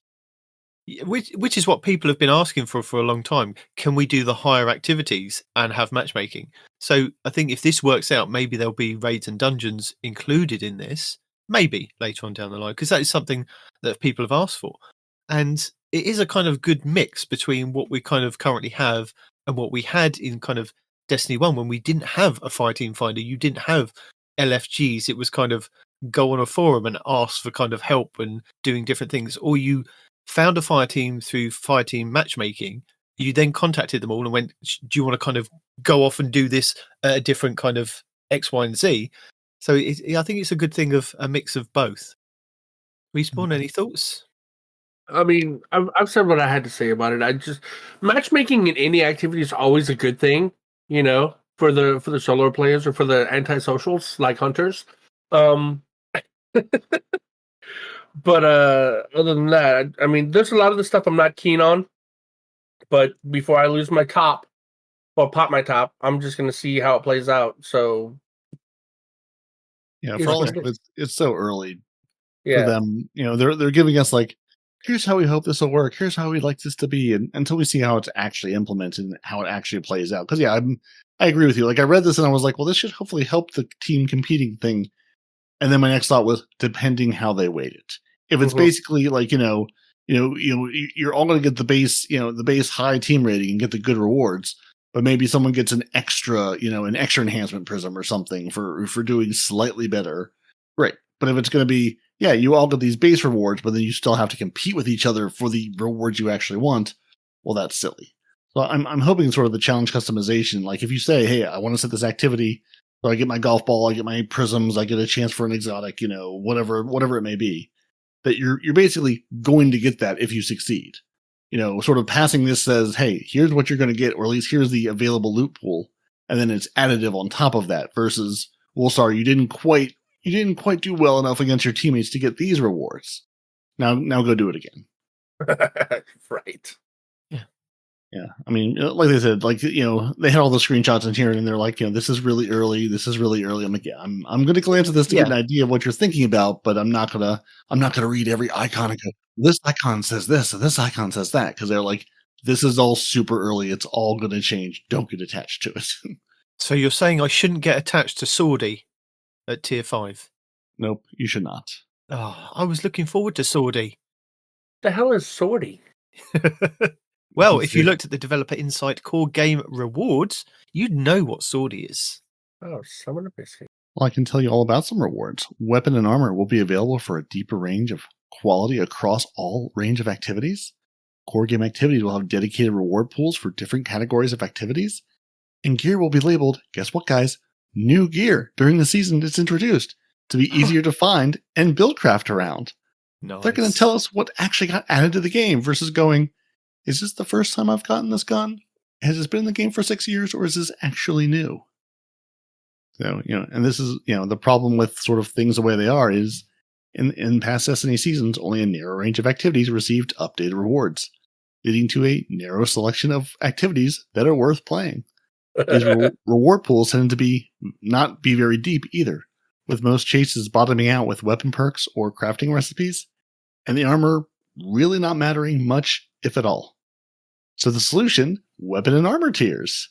Legendary weapons and armor will be available in a deeper range of quality tiers that layer on properties like stat bonuses, enhanced perks, and other benefits. For weapons, this will be similar to how the adept weapons upgrade the baseline legendary. So yeah, don't get too attached to your Swordy tier 5 scout rifle. Oh. Or maybe, because he may be your best friend with your kill clip and your threat detector and your field tested. You never do know. But yeah, but basically they're going on to show, hey, you can have, and again, sort of looking, I don't know, I get D1 vibes from this going, hey, here's the different perks you can put on. I sort of miss where you had to level your weapon up by using it, like, and unlock different perks. We going have back that and now. looking at Icebreaker and stuff. Yeah, but like going back and looking at Icebreaker reminded me of, it's basically you got the weapon and like the very first perk slot was, there was like, 5 or 6, columns of perks. And the very first time you got the weapon, it's like, oh, here's the first column. Now go use it. And then you unlock the second column and the third column. And I sort of miss that progression of weapons.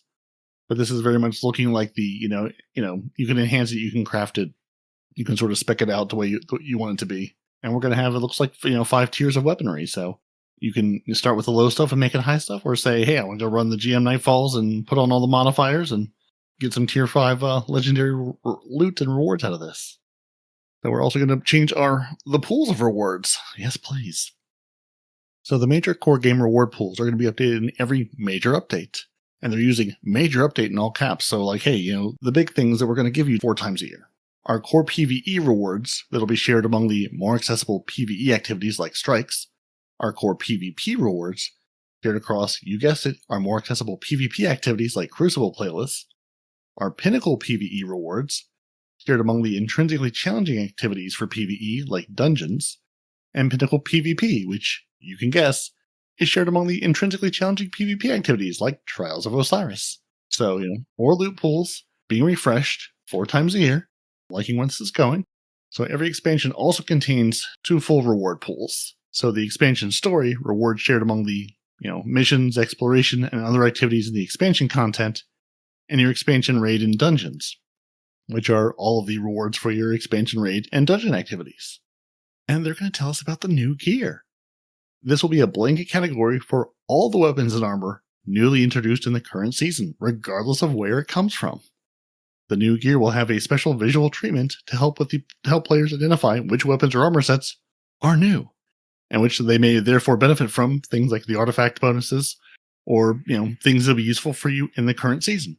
And they have just one of the pink icons of, hey, here's the thing with the Destiny logo on top of it. But so basically, it'll still look like the piece of armor or the weapon you got, but it's going to have some sort of icon on it or something to say, hey, this is from the current season. This is the actual new stuff. New gear may be required in specific optional activities where players are looking for a level playing field. For example, a Crucible playlist option for players who only want to play with and against newly introduced gear. Seasonal activities centered on posting high scores in specific activities. So, limiting you to, hey, here's a smaller set of things for Crucible or PvE things, which I feel like we've all been calling for over time, going, hey, give me playlists that, prevent certain things or limit your loadouts to this. So does the new gear mean the old gear is being sunset? Nope. Existing gear remains unchanged and ready for use in any activities except for those, specifically says, hey, this is for new gear or has some limitation on it. It can be infused to achieve the same power as the newly introduced gear. Can I still obtain old gear? Absolutely. Wouldn't be a looter shooter if you couldn't. Exclusive gear will remain available from the older activities such as raids, dungeons, and destinations. So what's happening to weapon crafting with all this? It's not going away and will continue to be a way to craft a specific role of a weapon. Yay. Yeah, so those are all our reward updates. Loot pools, refreshed 4 times a year. Actual loot pools for actual activities, telling you what's actually new in a given season versus playing the guessing game. What do we think? Are we excited? Are we sad? Do we not know yet? I think this is another way of kind of trying to sunset some of the gear, because if you can only use new stuff in select activities, people are going to be less inclined to hang on to old stuff that you can't use, especially if that new kind of stuff is No, you're only the not. way. No, but I'm not. Some people. He didn't say Some himself. people. I didn't say Some myself. people. You know me. I'm a hanger on. I hang on to these things and use them till they're unsunset again. So But I'm just saying, for a kind of, it looks like a version of sunsetting to an extent from somebody that would be kind of alarm bells going off in their head about things like this, like me. So, but apart from that, yeah, it's just, I like the idea of new gear. We still are not addressing the elephant in the room. And no, it isn't respawned. It is a vault space. We do not call respawn an elephant to his face. Let's get over this. It's the vault. Yeah, I've noticed they've been very quiet on any vault space changes. So I think I'm with your theory of you can keep the old stuff. We're just going to make it more and more irrelevant for you to hang on to, which is kind of how I feel like it should be to a degree. Going, hey, you can absolutely keep whatever you want, but you can only have so much room for things. Also, Bungie, give me the award room where I can just put things on the shelf, where I can put that weapon that I don't need to use anymore, but I worked hard for on the shelf, and just let me gaze at it lovingly. I could see things like the weapons that we get from raids and things kind of being evergreen, so that if you got a weapon that you crafted, or you've got the weapon patterns and you've crafted it from a raid, to keep those things kind of still relevant, they would still kind of be brought up. So they would still be allowed to go into kind of the newer stuff. Whereas kind of maybe events and stuff, like say that like we got with Onslaught and Into the Light stuff, that a year and a half down the line wouldn't be necessarily allowed to go into some of the newer stuff. You'd have to go and play the newer version of Onslaught to get the newer versions of weapons, or whatever kind of reprised weapons that they've thrown back in there with the new skins and things. But you can still hang on to those old Onslaught weapons because they will still be viable in X, Y, and Z. But it's kind of having that refresh of some of the older stuff and keep it kind of some of the stuff sunset to kind of maybe alleviate the vault space. Yeah, and I really like the idea of, especially on the PvP side, going into like certain PvP playlists like with current weapons and armor. I think that'll help a lot getting newer people into the game, and same on the PvE side. But if you can go in and play with your friends and say, hey, we're going to play a mode where you can only use the things you've gotten in the last year, the last 6 months or something, I think that'll be a little more enticing, especially on the PvP side, going, I as a new player can go in with the things I have and be playing with people with, similar gear to me. Yeah, maybe it's a little bit better, but they're not going to be using their, I was there in D1 raid exotic to wipe the floor with me. Like it levels that playing field a little bit.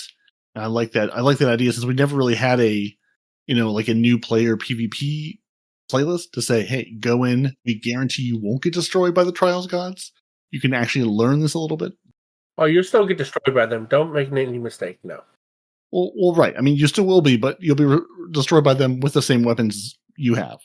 So you'll be destroyed differently.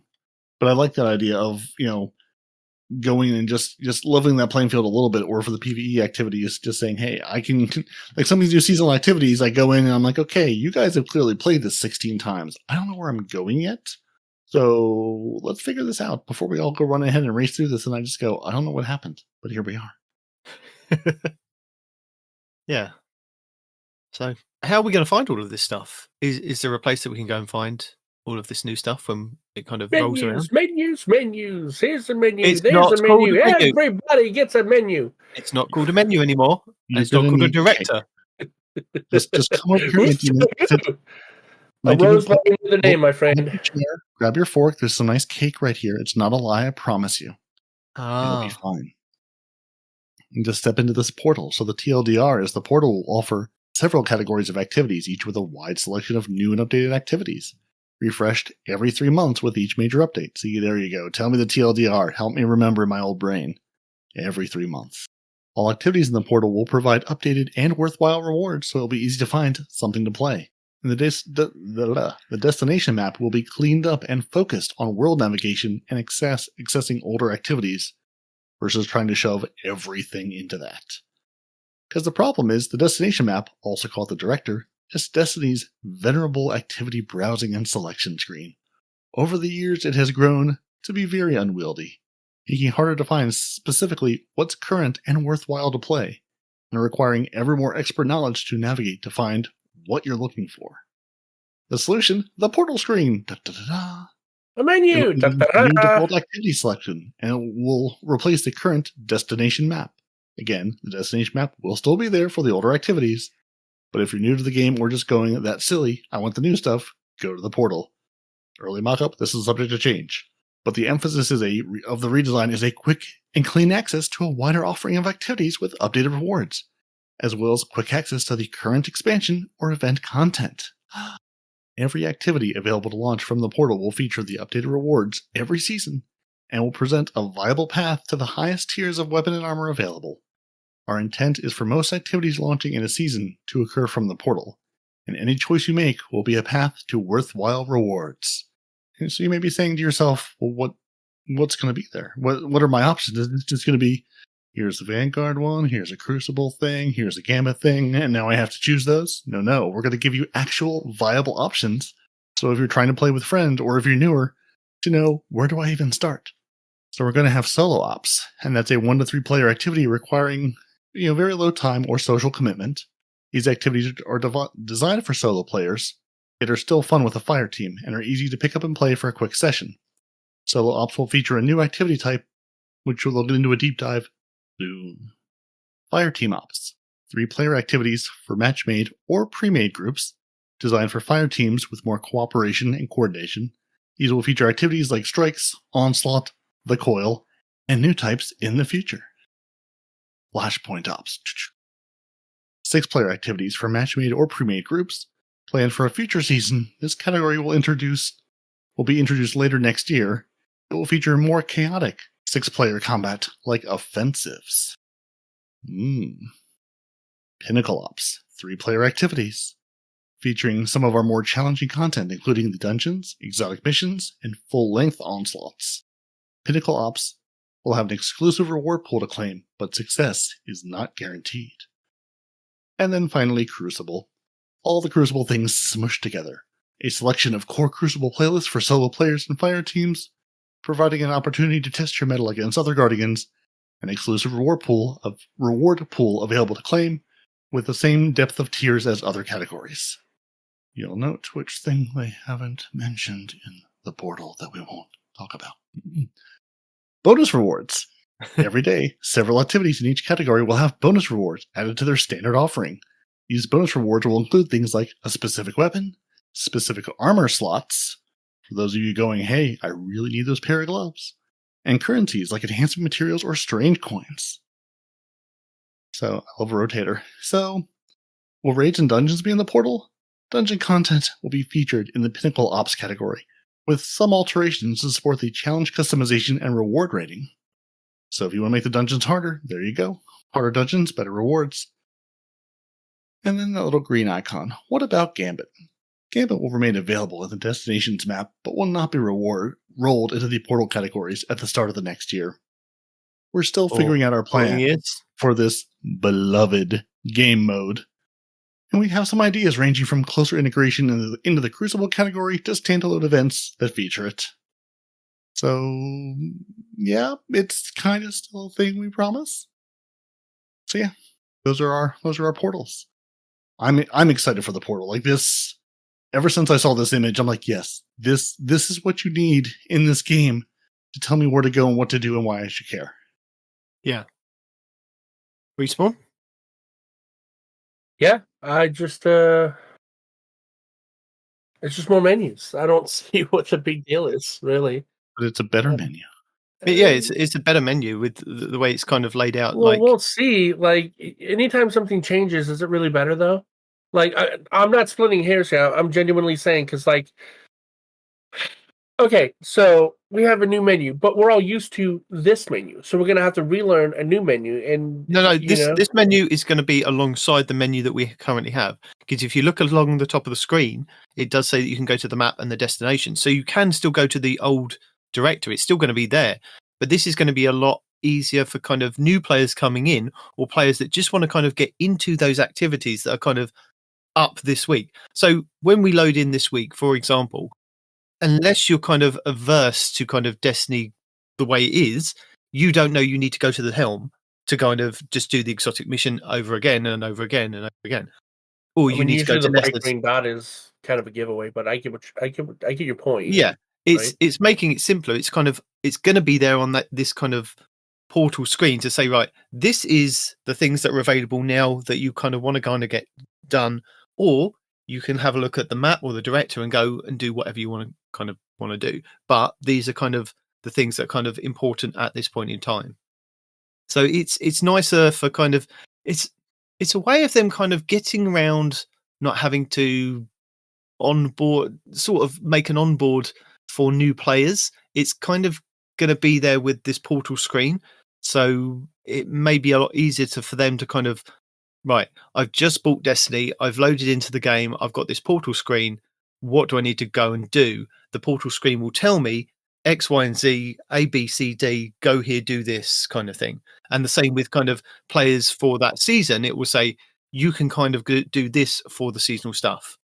Right, so. But at the same time, though, right? How much time did they spend on that when they could have spent it on something else that we've been asking for forever? What? You know, what do you want? This is one of those things we've been asking for forever. Yeah, a better menu. Who's been asking for a better menu? Well, not a better menu, but the what do I do now? I have this. I mean, how many times have you talked to new players, or we've gone, hey, you bought the game, great. Here's a bunch of planets and icons. Where do I start? where even do I begin? What's worth my time, and what has loot from 6 years ago that I really shouldn't bother with? Okay. Hey, I want to go do a hard thing. Where are the hard things? Hey, I've got half an hour. I've got a baby in one arm. I just want to go hop on and roam around an activity. Yeah, I mean, seriously, like. I've got questions. Why you've got a baby in your arms? That's what I mean. You don't ask where I get the babies from. The babies just show up. No, but seriously, people who are parents are like, yeah, I'm not going to go raiding. I'm not going to go playing a dungeon. But I just, I want to go. I want to go earn my 42 strange coins so I can go see Zero on the weekend to buy my exotic butt cape. To buy my exotic class item. I just want to go do something casual. Where can I go and do that? Or hey, I want to do something where maybe I need to put the controller down for a minute, and again, tend to a child, and then come back and play. So I don't want it to be, sweaty. I don't want it to be competitive. I just want to go do something where I can, progress and earn my rewards. Yeah. What's the thing I can jump into there? I mean, the similar thing to kind of what I've got with like Star Wars Outlaws at the moment. I can hit a button, go to a menu, and it gives me a list of all the things that I can kind of go and do. I can highlight the one that I want to kind of go off and do. Okay. I understand all that, but what I'm saying is, how long have we been asking for something like more vault space? How long have we been asking for? If you can't give us more vault space because of storage reasons, then why not letting us save a specific weapon that we want inside of our weapon collection screen, right? Say, hey, because the collection screens has a default weapon here, right? If you go there, you go to your weapons. Right now, you see Ghost Premise with a high impact under pressure. Well, what if I don't like that role? What if I want to save mine, right? And I know that you can't get that anymore. Shut up. But a random rolled one, like freaking, Yeah, I know what you mean. whatever, right? So, why not let us do that? That would have been a much more substantial change. I would But 9 it times out doesn't of solve 10 their problems. rather lead somebody around and show them where all the new stuff is and be able to have more space to store the things that I like than because this does me no good. Yes, I know I'm being selfish. Yes, I know this is primarily for the new lights, right? No, But no, I've been it's for playing the game everybody. for 10 years. I want to be selfish. I want the things that I want. This does me no good. It will do you some good, but I see where you're coming from. There are still a lot more weeks, a lot more months to kind of go before we even get to Apollo and the New Frontiers stuff. Yeah, I think hopefully that they do come out and address what they want to kind of do with vault space and the amount of kind of masses of wealth that we kind of have with weapons and armor and how they're going to kind of address that, because I feel that it is something that they will talk about. I think that going in the direction that they are going, with Tyson Green being like a veteran 15-year Destiny developer, knows the pain points of a Destiny player. And I think that they will come out and they will say, this is what we are going to do to alleviate this pain for, Vault people. And if it's like, Call me a fault. do anything. Yeah. Oh, you are. Shut up. If we can't do anything, I want them to come out and say they can't do anything, but I just want them to be open and honest about it rather than kind of ignore the elephant in the room. And again, we're not talking about Respawn. Why do you keep saying that?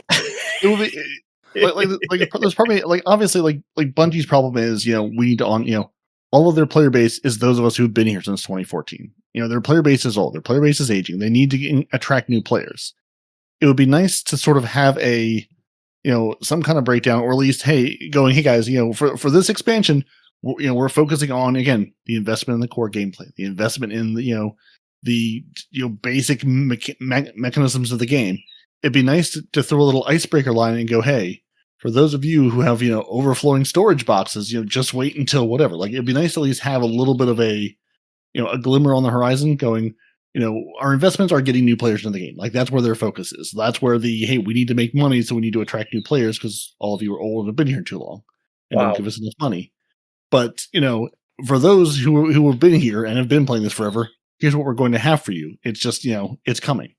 Yeah. I mean, and I can't remember which of the 5 articles they dropped, but they did say something about, hey, we're going to be communicating more often, even if the plans are unfinished and not totally locked down. So, asterisk there, this all may be subject to change. None of this is exact until you see it in the game, but being a little more communicative with what is coming down the pike. So hopefully, hopefully they've got some, with the move to like the D2 team accounts and not being a single human being the focus of all the hate from the community, being a little more open with their plans, like, again, sort of moving back in that direction of saying, hey, we're going to give you a glimpse into what's happening and give you an idea of what's coming down the pike. And that's exciting to me. Like, just sort of seeing what's coming and seeing these big changes they're going to make. And I'm again, I can't be anything but excited about how they're just focusing on, again, not one big expansion, focusing on the core of the game, which we've been asking for forever.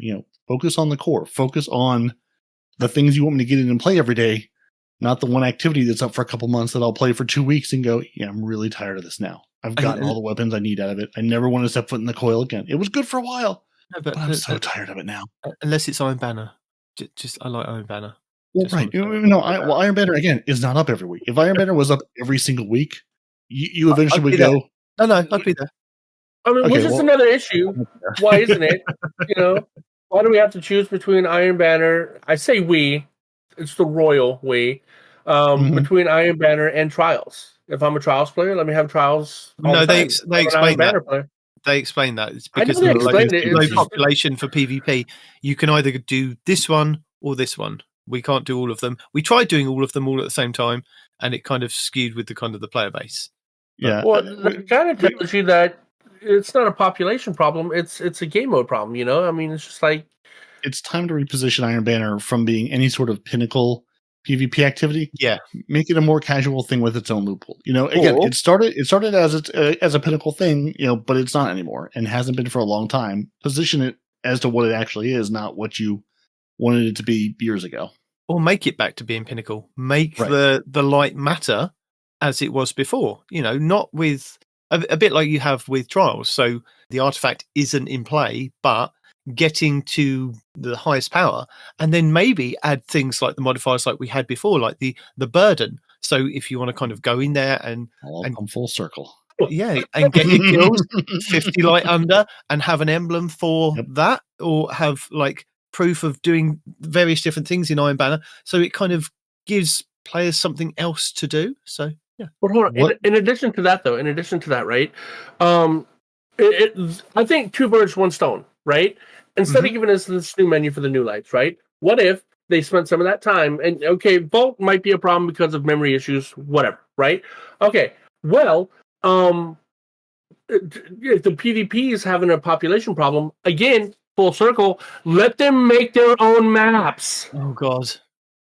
You don't even need just give them a background like Mars or something, and give them a menu with ramps, with blocks, with whatever. Let them make their own map. And what about storage issues? Let them store it on their particular device, right? Let them store their maps locally, and whenever they want to play with their friends, they'll have their map. Their friends will have their own maps, right? It'll create a community of people that want to play on their own private maps, just like they did in Halo a long time ago. And then when it got that popular, right, it was like, oh, crap, well, now y'all guys can store it on our servers, and now everybody can see it, And then you don't even have to store all of them, Bungie. You can store the highest voted community maps, right? Say, hey, we have some maps submitted by X number of people. These are the ones we've chosen for this week. Here's the maps, and then change it on a weekly basis for community created maps, dude. I mean, it's like I promise you that would rejuvenate PvP 100%. You'll get PvP players back. You'll get players back in general, and then you don't have to worry about player counts because they'll be making their own fun out of the game. I mean, Halo's been popular for how many years? And that's almost always been a staple, is people making their own maps, making their own game modes, using their own specific weapons, slappers only, freaking rockets only. People like being creative. Give them the ability to be creative.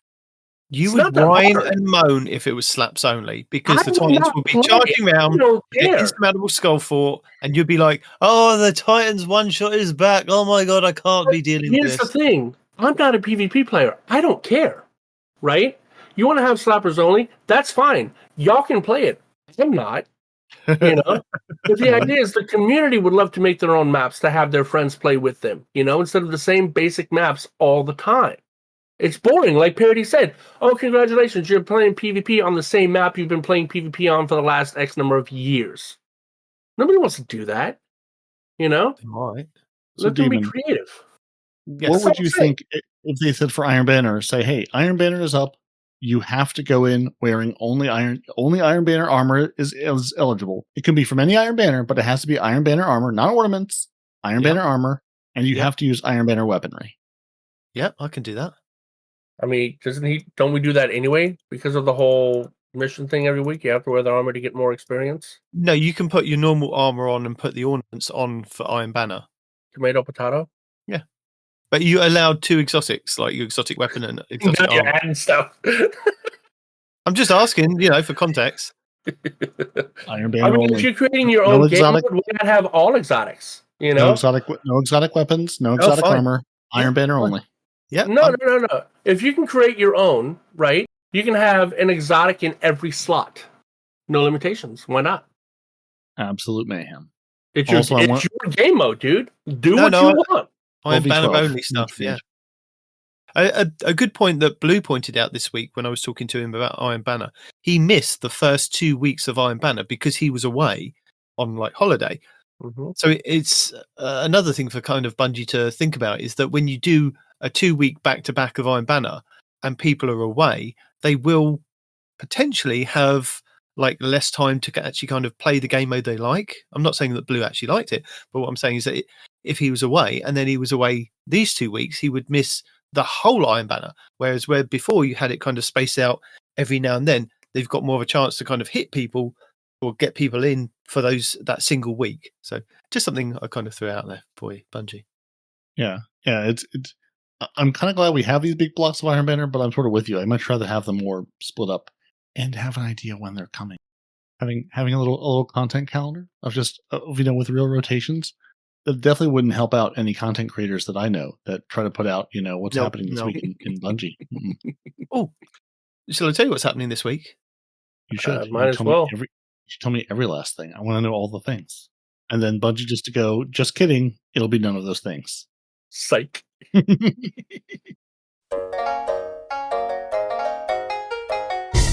This is your weekly rundown of the final shape, week 16, starting on September 17th. The 10th anniversary of the Destiny franchise in-game celebration event is in full swing, with each class getting a free armor set directly inspired by early concept art of Destiny 1, called Veteran Legend, plus a new emblem called Decennium. Also, by completing several quest steps, Guardians can earn a new title and seal called Legend. The 16th week of the new expansion sees the second consecutive week of the Crucible game mode Iron Banner. This is normally a week-long free-to-play Crucible event, but Bungie have decided to make it a 2-week event, which means there will be no Trials of Osiris at the weekend. For the second week, the featured Iron Banner mode will be Eruption, which is a miniature version of Mayhem where multiple kills and assists in a row will speed up your recharge rate of your abilities and supers. But you might explode if you can't keep that kill streak going. The Kinetic Aggressive Frame Hand Cannon Criminal's Dagger and Void Rapid Fire Frame Pulse Rifle Claws of the Wolf are still up for grabs. Plus, you can still earn Pinnacle rewards, past Iron Banner weapons, as well as a new emblem, Ollie Wocket, and new shader, Hammer Shock. But don't forget to collect your rewards and engrams before Lord Saladin leaves, as they will be reset when he returns in the next episode. The new exotic mission Encore is still available in the Helm for a weekly Pinnacle, with 2 difficulty options, Normal and Expert. Completing the mission will award you with a new craftable exotic Void Command Frame Auto Rifle Choir of 1, and finding all the hidden chests and secrets throughout will award you with the 3 crafting trait options. Also available for Mac 2 we have the 3 new Battleground activities, Delve, Conduit and Core, with Enigma Protocol and Breach executable in the Helm from Act 1. The Expert Battlegrounds will start this week's rotation with Delve. In the Pale Heart, the exotic mission Dual Destiny is available for teams of 2 Guardians, where you can farm the mission to earn as many new prismatic exotic class items as you like. The Final Straight's cooperative focus campaign mission this week will be Ascent. The 12th Guardian Matchmade Excision mission is also available next to the raid for a weekly Pinnacle, with the Grandmaster version granting you the Ergo Sum Catalyst and an Ascendant Shard. The featured Onslaught map this week will be Midtown, with the Field Razor Tormentor kicking off the boss rotation. For our Legacy rotation, the Dreaming City this week is at a strong curse level, which means Petrovenge can be found in Ria Silvia and has the Dark Monastery mission for the next week. The Blind World features Taken Enemies and the Plague, Bynum Mina. The Ascendant Chant will be the Agonon's Abyss over in the Bay of Drowned Wishes Lost sector. On the Moon, the weekly story mission is in the Deep, the Trove Guardian is located in the Hellmouth, while the Wandering Nightmare is the Fallen Council in Archer's Line. Nightmare hunts Fogoth, Fear, Crota, Despair, and Fanatic Insanity. The Altars of Sorrow will start this week's rotation with the Nightmare of Fogoth and the Blasphemer Shotgun. On Europa this week, Praxis the Technocrat will be the Empire Hunt, Cadmus Ridge will be the Eclipse Zone, and the Exo Challenge will be Safeguard. Dares of Eternity Expert difficulty rounds are Hive, Vex, and Valister Arc. The Scatterhorn armor set and the Perfectus armor set will be available in Dares of Eternity with Weapon Set 2. Scathelock, Extraordinary Rendition, Brass Attacks, Threaded Needle, Code Duello, Imperial Needle, Far Future, Honor's Edge, Distant Terminus, Interference 6, Shepherd's Watch, and Annual Skate. The Witch Queen Weekly Story mission is the Communion, Altar of Reflection's Choice, and Altar of Reflection's Pact. The Wellspring activity will start the week on Attack with the Kinetic Bow, Feltar Diddle, and Borgon Hive Knight as the boss. The Lightfall Weekly mission is Downfall, the Partition mission will be Hard Reset, and the Vex Incursion will be Liming Harbour. The Master Salvation Jade Raid Challenge this week is the 3rd encounter repository called Balanced Diet. The Road of Nightmares Raid Challenge this week is the 2nd encounter Scission called Crossfire. The Kingsfall Raid Challenge this week is the 5th encounter Oryx called Hands Off. The Vow the Disciple Challenge this week is the 3rd encounter The Upender called Defenses Down. The Vault of Glass Challenge this week is the 1st encounter Confluxes called Wait For It. The Deep Zone Crypt Challenge this week is the 1st encounter Crypt Security called Red Rover. The Garden of Salvation Challenge this week is the 1st encounter Embrace called To The Top. And the Last Wish Challenge this week is the 5th encounter Riven called Strength of Memory. Your Pinnacle Raid will be Crota's End over in the Legends tab, with all challenges available for each encounter, with the exotic auto rifle Necrochasm being farmable from the final boss. The Pinnacle Dungeon will be the Spire of the Watcher over on the Throne World, and the exotic mission rotator will be Vox Obscura, with the Dead Messenger exotic grenade launcher being the main reward. The Season of the Risen's weapon set, plus the Tusk Allegiance armor set. The exotic missions, the Whisper and 0 Hour will also be available in the Legends tab. We have now had all 116 challenges over the first 15 weeks of the episode. So, as a reminder, if you complete 110 out of the 116, you can get a large pile of Bright Dust to spend at the Eververse store in-game. Lost Sectors, Tuesday Val's Labyrinth on the Cosmodrome, Wednesday Exodus Garden 2A on the Cosmodrome, Thursday the Broken Deep in the Pale Heart, Friday the Blooming Deep in the Pale Heart, Saturday the Forgotten Deep in the Pale Heart, Sunday Perdition on Europa, and Monday Bunker E15 on Europa. Our 16th featured Nightfall will see us face off against Warwatcher Eye of Zebra Wrath in the Heist Battlegrounds Europa, with the Slammer Sword being the featured adept weapon. Iron Banner will be in the 6v6 playlist, Momentum Control should be in the Party Relentless playlist, with Countdown in the 3v3 playlist. And we should have another week of bonus Crucible ranks available all week long. Plus, don't forget to keep an eye on Zer this Friday at Reset to see if he's offering another chance to grab a random rolled exotic class item for 41 strange coins. Also, with us fast approaching the end of the episode, don't forget to start collecting all of your episode's Echoes pass items, any pass rewards from Bungie.net, plus your reward track items and engrams from the Tower vendors before the end of the episode. Don't forget you can start hoarding the bounties that are still available to get a leg up on XP and artifact progression for the next episode. And that's it for the 16th week of the Final Shape. Destiny is too complex. With literally hundreds of activities, you practically need a PhD to decide what to play and how to get the rewards you're looking for. So, this week in Destiny for the 12th of September, we've already run through a lot of the stuff, so we don't need to cover it again, or do we? Because do we need PhDs? No, okay, we don't need to cover it again. We already have our PhDs. We've talked about our core game activities rewards. Yep. And our portal. We've told you that there's a non-core mission. There's tons of secrets in there to go investigate. Maybe you can get a new arm grafted onto your exo body. There's a new weapon you can go get over and over again. Bungie's going to TwitchCon. I'm not, so I don't know why that matters to me. There's lots of sword videos. There's a great Ninja Turtle sword video. I like that one. That's People Gambit are very fight. creative. Yeah. Lots of people, soloing things, doing hard things with swords. The art show, still a thing that we already told you about. Okay, so that's the 12 for this week. There's only like 2 bits of information, and the first one is, your Skywatch enemy density. Noble, specifically, we've heard your feedback regarding the engram drop rate in the Skywatch zone of the Cosmodrome.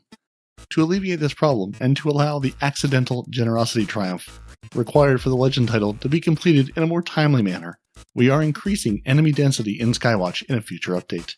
In the meantime, there are still several weeks left to access the legend pin, and the legend title will be available until Codename Apollo ships in 2025. Also a reminder, your Veteran Legend armor ornaments. Players who have earned the Veteran Legend armor sets as part of the legend title can get the ornaments for all the armor pieces at no cost, while visiting the special delivery terminal that sits between the Gunsmith and the Cryptarch in the tower. This is applicable to all 3 classes. And also with that, if you've picked it up on one character, you don't necessarily need to go to the Pale Heart and pick it up on your other characters, unless you want to try and get that high stat armor. You can just go to that tower and pick up from your special deliveries for your other 2 characters. You don't necessarily need those boxes again. So as long as you've done it once, you're kind of covered. And there's nothing else that we need to tell people about in the 12 this week, right, 19? There's nothing else that's important that's coming that people might want to know about. My birthday? Oh yeah, your birthday's coming. So it's 19's birthday, so everyone is required to play 16 hours of Iron Banner and send him your worst performing clips. Send him all your clips of being mowed down, if possible, by Night Demon, because if you're in the UK, there's only like 6 of you who play PvP, so it shouldn't be hard to find him. Yep. And everybody submit your happy birthday, sing happy birthday to him videos, right? And the one with the best, most creative video, there might just be something in it for you. Well, my birthday isn't until October. Good, you got time. Yeah. Submit all the videos. But it's going to be in that first week of the new episode, so I'm going to be playing it. I've booked some holiday, which is very timely. Episode Night Demon, yeah. So in just under a month, on October 8th, episode Revenant will launch. And they've got tons of details to share with us before that time. But today they want to tell us something really special about a dungeon that is launching the day after my birthday. So happy birthday. Have a new dungeon. Yeah. Well, I'll talk to you guys about that in a second. The new dungeon will feature a contest mode for the first time ever. So gather your favorite fire team, save the date, and we'll have more details for you in the weeks ahead. Hey, so, Respawn, I think we're his favorites. Well, one of us is. Yeah, I mean, yeah, we can try and do a dungeon. But I'm not being funny, Bungie. I understand why. We're not his favorites. No, I understand why Bungie wants to kind of do this to get up the Twitch directory and kind of for views and things like that. A bit kind of recreate what we have with the raid races and things. But when I see contest mode, it kind of turns me off of actually playing it because I know it's going to be one of those things that just bang your head against. You know, we play, we have fun. We're not going to kind of even get past the first boss. I know we will enjoy it and have fun, but it's just I want to. If we're going to do a dungeon, I'd like to go through and do the whole dungeon. I don't know how about you guys feel. I mean, especially when the raids come up and they go, oh, it's contest mode for 48 hours. I'm like, well, that's me out for 48 hours. I'll wait till afterwards then kind of thing. Cause we haven't got the team. We haven't got the players to kind of get through that. Some of the kind of people that we know and play with, like from Guardian Down, Guardian Hub, try these things and get quite far on the first couple of days. But the time and the effort for me and like family life, I can't commit to that. So it's one of those things is like, well, if it's contest mode, is it going to be for 24 or 48 hours? So are we going to be playing this? I mean, we can try it. That's fine. But it's always a kind of turn off for me. I don't know about you two. What do you think? I mean, contest mode sometimes can be fun. It just depends on where I'm at, if I'm working, things like that. If I'm available, yeah, I'll do it. I got no problem. A dungeon seems much more accessible than a raid for contest mode. A dungeon, I'm much more. You know, again, I'm sort of with you. I don't think I'm going to succeed necessarily. Yeah, but I'm much more inclined to go in and give it a try than doing a raid because with raid mechanics and all that, a dungeon, I can probably figure out what we're meant to do and at least progress and have some fun doing it. Versus a raid going, yeah, I don't know what I'm meant to do with these symbols. I don't know what any of this means. I'm here to shoot things. I'm not here to think and solve problems. A dungeon is a raid with less people and less encounters. Still complicated mechanics, brother. Yeah, I mean, and they are meant not always. They are created to be solo things that you can kind of go off and do solo. And Bontis was, I think, in the same boat. He kind of just kind of groaned at it and went, "Well, I can't do my guide. I can't play it for like, you know, put out a solo guide of how to do this dungeon in that weekend. So I'll probably go off and play something else and wait for the contest mode to be over." So, you know, even people like that, it's kind of turning them away from playing it. So I think Noble's going to put his big shoulder on Demon and just carry us through it. Well, no, we can't take 4 people through. If it's you two and me, that's it. No, Noble's ousted. No, Noble can go and play with somebody else. Yeah, like he can play 3 days later when I want to play with him. Yeah, I'm curious about it. I mean, it's also what October 11th, which is what is that? Friday. It'll be a Friday, I think. Okay. Yeah, I didn't even look to see if it was a Friday or a Tuesday. So Friday, there's a chance, but yeah, Friday. It's also hard for those of us who have jobs and work and do things. Or some of us that might be on a plane because some of us travel a lot on Fridays. You don't need to. Although lately, Mobo's going to be traveling a lot on Sundays. Contractually speaking, we're not supposed to travel on the weekend, but they're getting kind of brazen with it, and I'm like, this is not okay. This is not okay. Well, apparently it launches on Friday, October 11th at 10 a.m. PT. So that's work a half day, take an early lunch, and then you'll be all set. Yeah, I'll bring the laptop with me to the airport. And I'll jump on between flights. Contest mode in the airport, yes. taking podcast airport to the next level. Contest mode airport edition. Yeah. Who's giving you content like that? Nobody. Good reason. Bro, if only the Wi-Fi on an airplane was good, that would be next level. That would be amazing. Yes. Where are you at? I'm currently flying above, it looks like Nebraska. It's kind of hard to see the border lines from up here. They don't use the dark black lines when you're on a plane. Where are you flying into? Nebraska. Where are you flying into? Oh, the Cosmodrome? Wait, what? Yeah. Oh, goodness. Okay, Damon, I'll message your wife. Yeah. I think the only Twitter social media updates were basically the things they actually put in the TWAB this week, and also reminded us that they dropped 5 articles. Basically, the You don't need to spend 5 hours in the Cosmodrome trying to get your challenge done. We'll give you more enemies. And also, you don't all need to do it in the first week. We will make it easier because that is the Bungie way. And then just, lots of maintenance and lots of, hey, we dropped articles. Go read them. Go be dismayed like like Fallout going, hey, we're here to read the article. Oh, what do you mean there's 5? Surprise! Well, that's what people get for being upset that Bungie aren't sharing stuff with them. And then you get everything shared. He said, oh, you want content? Here's all the content. Yeah. Content. Yeah, but then there's lots of good sword videos. So if you want to see some people having fun with swords, lots of good sword videos in the that was fun. I'm wondering when we're gonna have like an infinite machine gun or infinite rocket, because the swords thing was fun. I guess they thought, oh, it's melee, they can't possibly abuse this. I would love to see more of that.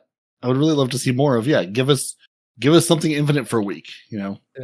Here's the thing: it's not going to go on forever. Let us break the game for a week and then go back to doing normal things.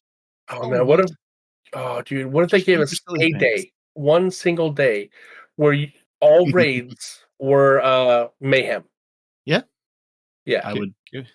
1 day, 24-hour stream all day. Yes, 100%, guys. I'm running everybody through all the streams. You mean infinite super ability or infinite abilities, including super? Yes, let's do this. Yep, on it. That would make because you still have to do the mechanics, right? So it's not going to be broken because you still have to do the mechanics. It's just going to make the ad clear on the boss phases a little easier. Actually, not even really the boss phases because you still heavily rely on weapons for that. But it would make the overall experience better without making it broken. Not if you've got be a lot of fun. Not if you've got 6 Titans flying at your face. Oh well. No, because no, not even then, because they have health gates now because of the whole crafting. No, we can get around that. And because of the whole 6 Titans flying at your face. Or no, and also because of the whole before it got nerfed, the 600s with double golden guns thing. Yeah. So many good things. Yes, absolutely. Oh man. 6 hunters with infinite golden guns. Well, maybe actually 5 with golden guns, 1 with a tether. That would be amazing. We have got kind of some weeks that need to be filled. I'm guessing with episode Revenant when they drop all 3 story beats in that first week, and then we have nothing for the next 5 weeks. We'll start kind of have Fest of the Lost at some point, and maybe that'll be after that first week. So we get all the story beats in that first week, and then we get 3 weeks of the Fest of the Lost. Maybe the week after that, they could kind of do an infinite kind of super abilities in activities. Yeah. Just saying. It'd be fun. And not only that, but the crafting, because you have to submit resources in order to, make weapons, right? So if you had a week where the crafting came back, except it wasn't limited, you can just pull whatever you want on whatever weapon you want for a week. But obviously, you got to spend the resources to do it. So it's not just like a completely free thing, that might be nice too. Yeah. It's not too overpowered, not too broken, huh? Yeah. I'm a big fan of doing the limited time things. Going this isn't going to break the game forever. Just like the swords, it was a full week, even with 1,000 voices taking advantage of it. Let it be good for a week. Let it go. If you need to shut things down in PvP because then nobody will play it, or better yet, just give it to everybody. Make something else broken for a week and have Xur sell it on the Friday like you do with Laser Tag Weekend. Like I would love to see, pick an exotic or pick a thing and go, hey, we're going to make this incredibly broken for a week. And hey, Xur's going to sell it on the Friday. So if you don't have it or don't have one because you're a new player or you delete it or whatever, here's your way to get it. Give us the absurdity we want. PvP is ridiculous. Give us ways to play ridiculous PvP. I don't disagree. This is what the people demand. We are the people. Mayhem everything. Mayhem Trial. Mayhem Iron Banner. Mayhem. King Mayhem. So there's no Respawn's Report Roundup? No, not for me. Peroty did not post anything for me. Do you want some more videos for me to tell you about? Yes. What do you got? Any build videos? No, I haven't got any builds. Sorry. We have the Choir of One Catalyst Week 3 Secrets Epilogue Anomalies 1 to 8 from Abontis. Yeah. And then we have Cool Guy telling us which catalyst is best for Choir of One, the must-know interactions. Pretty interesting. Then we have Cheese Forever with all his kind of new legend tricks, the title trick, the Skywatch Legend title farm, and Solo Among Friends Triumph. So doing that AFK, or you could do it with some friends, and that goes a lot faster. Destiny Fun Police put out a video this week with a sidearm that is broken, according to him, and nobody's using it. So you should go and check that out, because I checked it out and I was reminded of how much I loved it last season. It's amazing. Go and play with it. It's good fun. And then to round out this season, or round out this Echoes, we have the season finale and the moral questions asked by My Name is Bife this week, going over a recap of the story and the implications of where it kind of could be taking us. So, and then his thoughts on it as well. So there we go. Those are all the videos that I recommend for you this week. And the only thing I've got for you is the, say Wallabra with the 100 changes in PvP. And because I'm contractually obligated, It's Tizzle did a sweet business destroying Devil's Lair solo flawless GM with commentary in 35 minutes. With commentary. So, the commentary is Basically. And yeah, that's it. So yeah, Nice.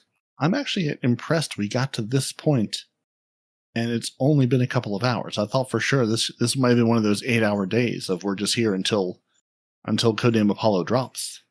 But we did it. Wish. Everything. This Yeah. is Sunday, mate. We've been here all night. Oh, He is didn't it? know? He Is didn't that know. why contest mode is up? Wow. Yes. Oh, that explains so much more. It does, man. You need to check on your wife.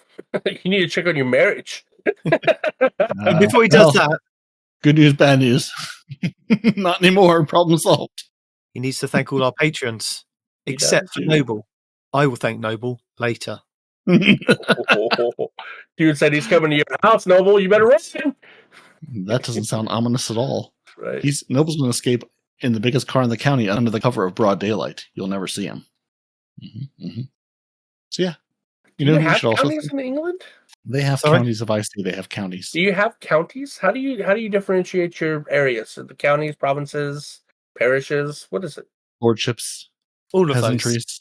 No, honestly, I don't know. How do you separate your municipalities? Counties. They don't. It They're is united. counties? There is Huh. only a kingdom. I did not know that. You learn something new every day. The more you know, you can't threaten with a good time. That Orbit in K4 cannot be threatened with good times. Can't do it. We tried. We sent Respawn around every week with a tire iron and a stern expression. Can't threaten them. We've also sent people to dance classes because they're phenomenal dancers, and they need to teach the rest of the world to dance, like the T-Rex King, Scarlet Cam, Melly, Dedicated Wham 64, and Renard Calant, who, phenomenal dancers. So if you need dance lessons, you know who to go to. Or if you need, some grenades to be thrown, Golden God 1562, Basically Salt, Fire Squad 6088, Coderson 105, and not Noble. Because he'll No. put his things later today. And Deacon is deep in the lab with her Day 1 raid team of Dimwee, Greavy Jeff, and Pee Pipe. Thank you to all of our lovely patrons who hang out with us, put up with us, and enjoy our ridiculousness each and every week. And thank you, dear listener, who is somewhere within the sound of my voice. Maybe it's in your headphones while you're working. Maybe you're mowing the lawn or doing dishes. Maybe it's just, emanating from an Alexa somewhere in your house as your child falls asleep to the soothing voices of Night Demon, Peroty, and then woken up with Respawn screaming, going, "What happened?" We appreciate you, however you listen, wherever you listen, each and every week. Thank you for joining us. Your Titans are Peroty and Night Demon, your hunters, no one responds in real life. You can find this show wherever you get your podcasts. If you have thoughts to give us, give them to us. 2titansanahunter@hotmail.com. Leave a comment on YouTube. Everything else, it's kind of a crapshoot. Maybe we'll see, maybe we won't. It's social media. Who knows if we're there or if we're actually AI. There's no way to be sure. You should follow us on YouTube for every new episode, every weekly update video, and when live streams happen. Like you see us attempt GMs or run around with the Iron Banner, looking beautiful.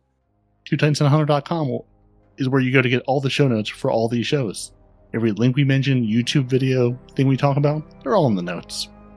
And if you want to join the Auto Dance Troupe, threaten us with a good time, throw more grenades, or be deep in the lab as a Day 1 raid team, patreon.com/TTH. And if you want the thrill of live action, spicy language, and potential airport streams, airport contest mode, twitch.tv/no-one-responds-to-real-life, and twitch.tv/2titansanahunter when the British man streams and does British man things with other people who may or may not be British. Your mileage may vary. Until next week, we'll see you then. Say goodbye to the people. Bye, people. Bye, everybody, except for you, Noble. You know what you did. You say hello. He's gonna come onto your house and say goodbye.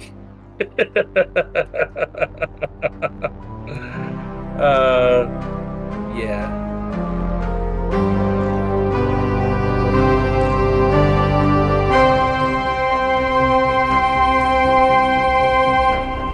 Two Titans and a Hunter, a Destiny 2 podcast.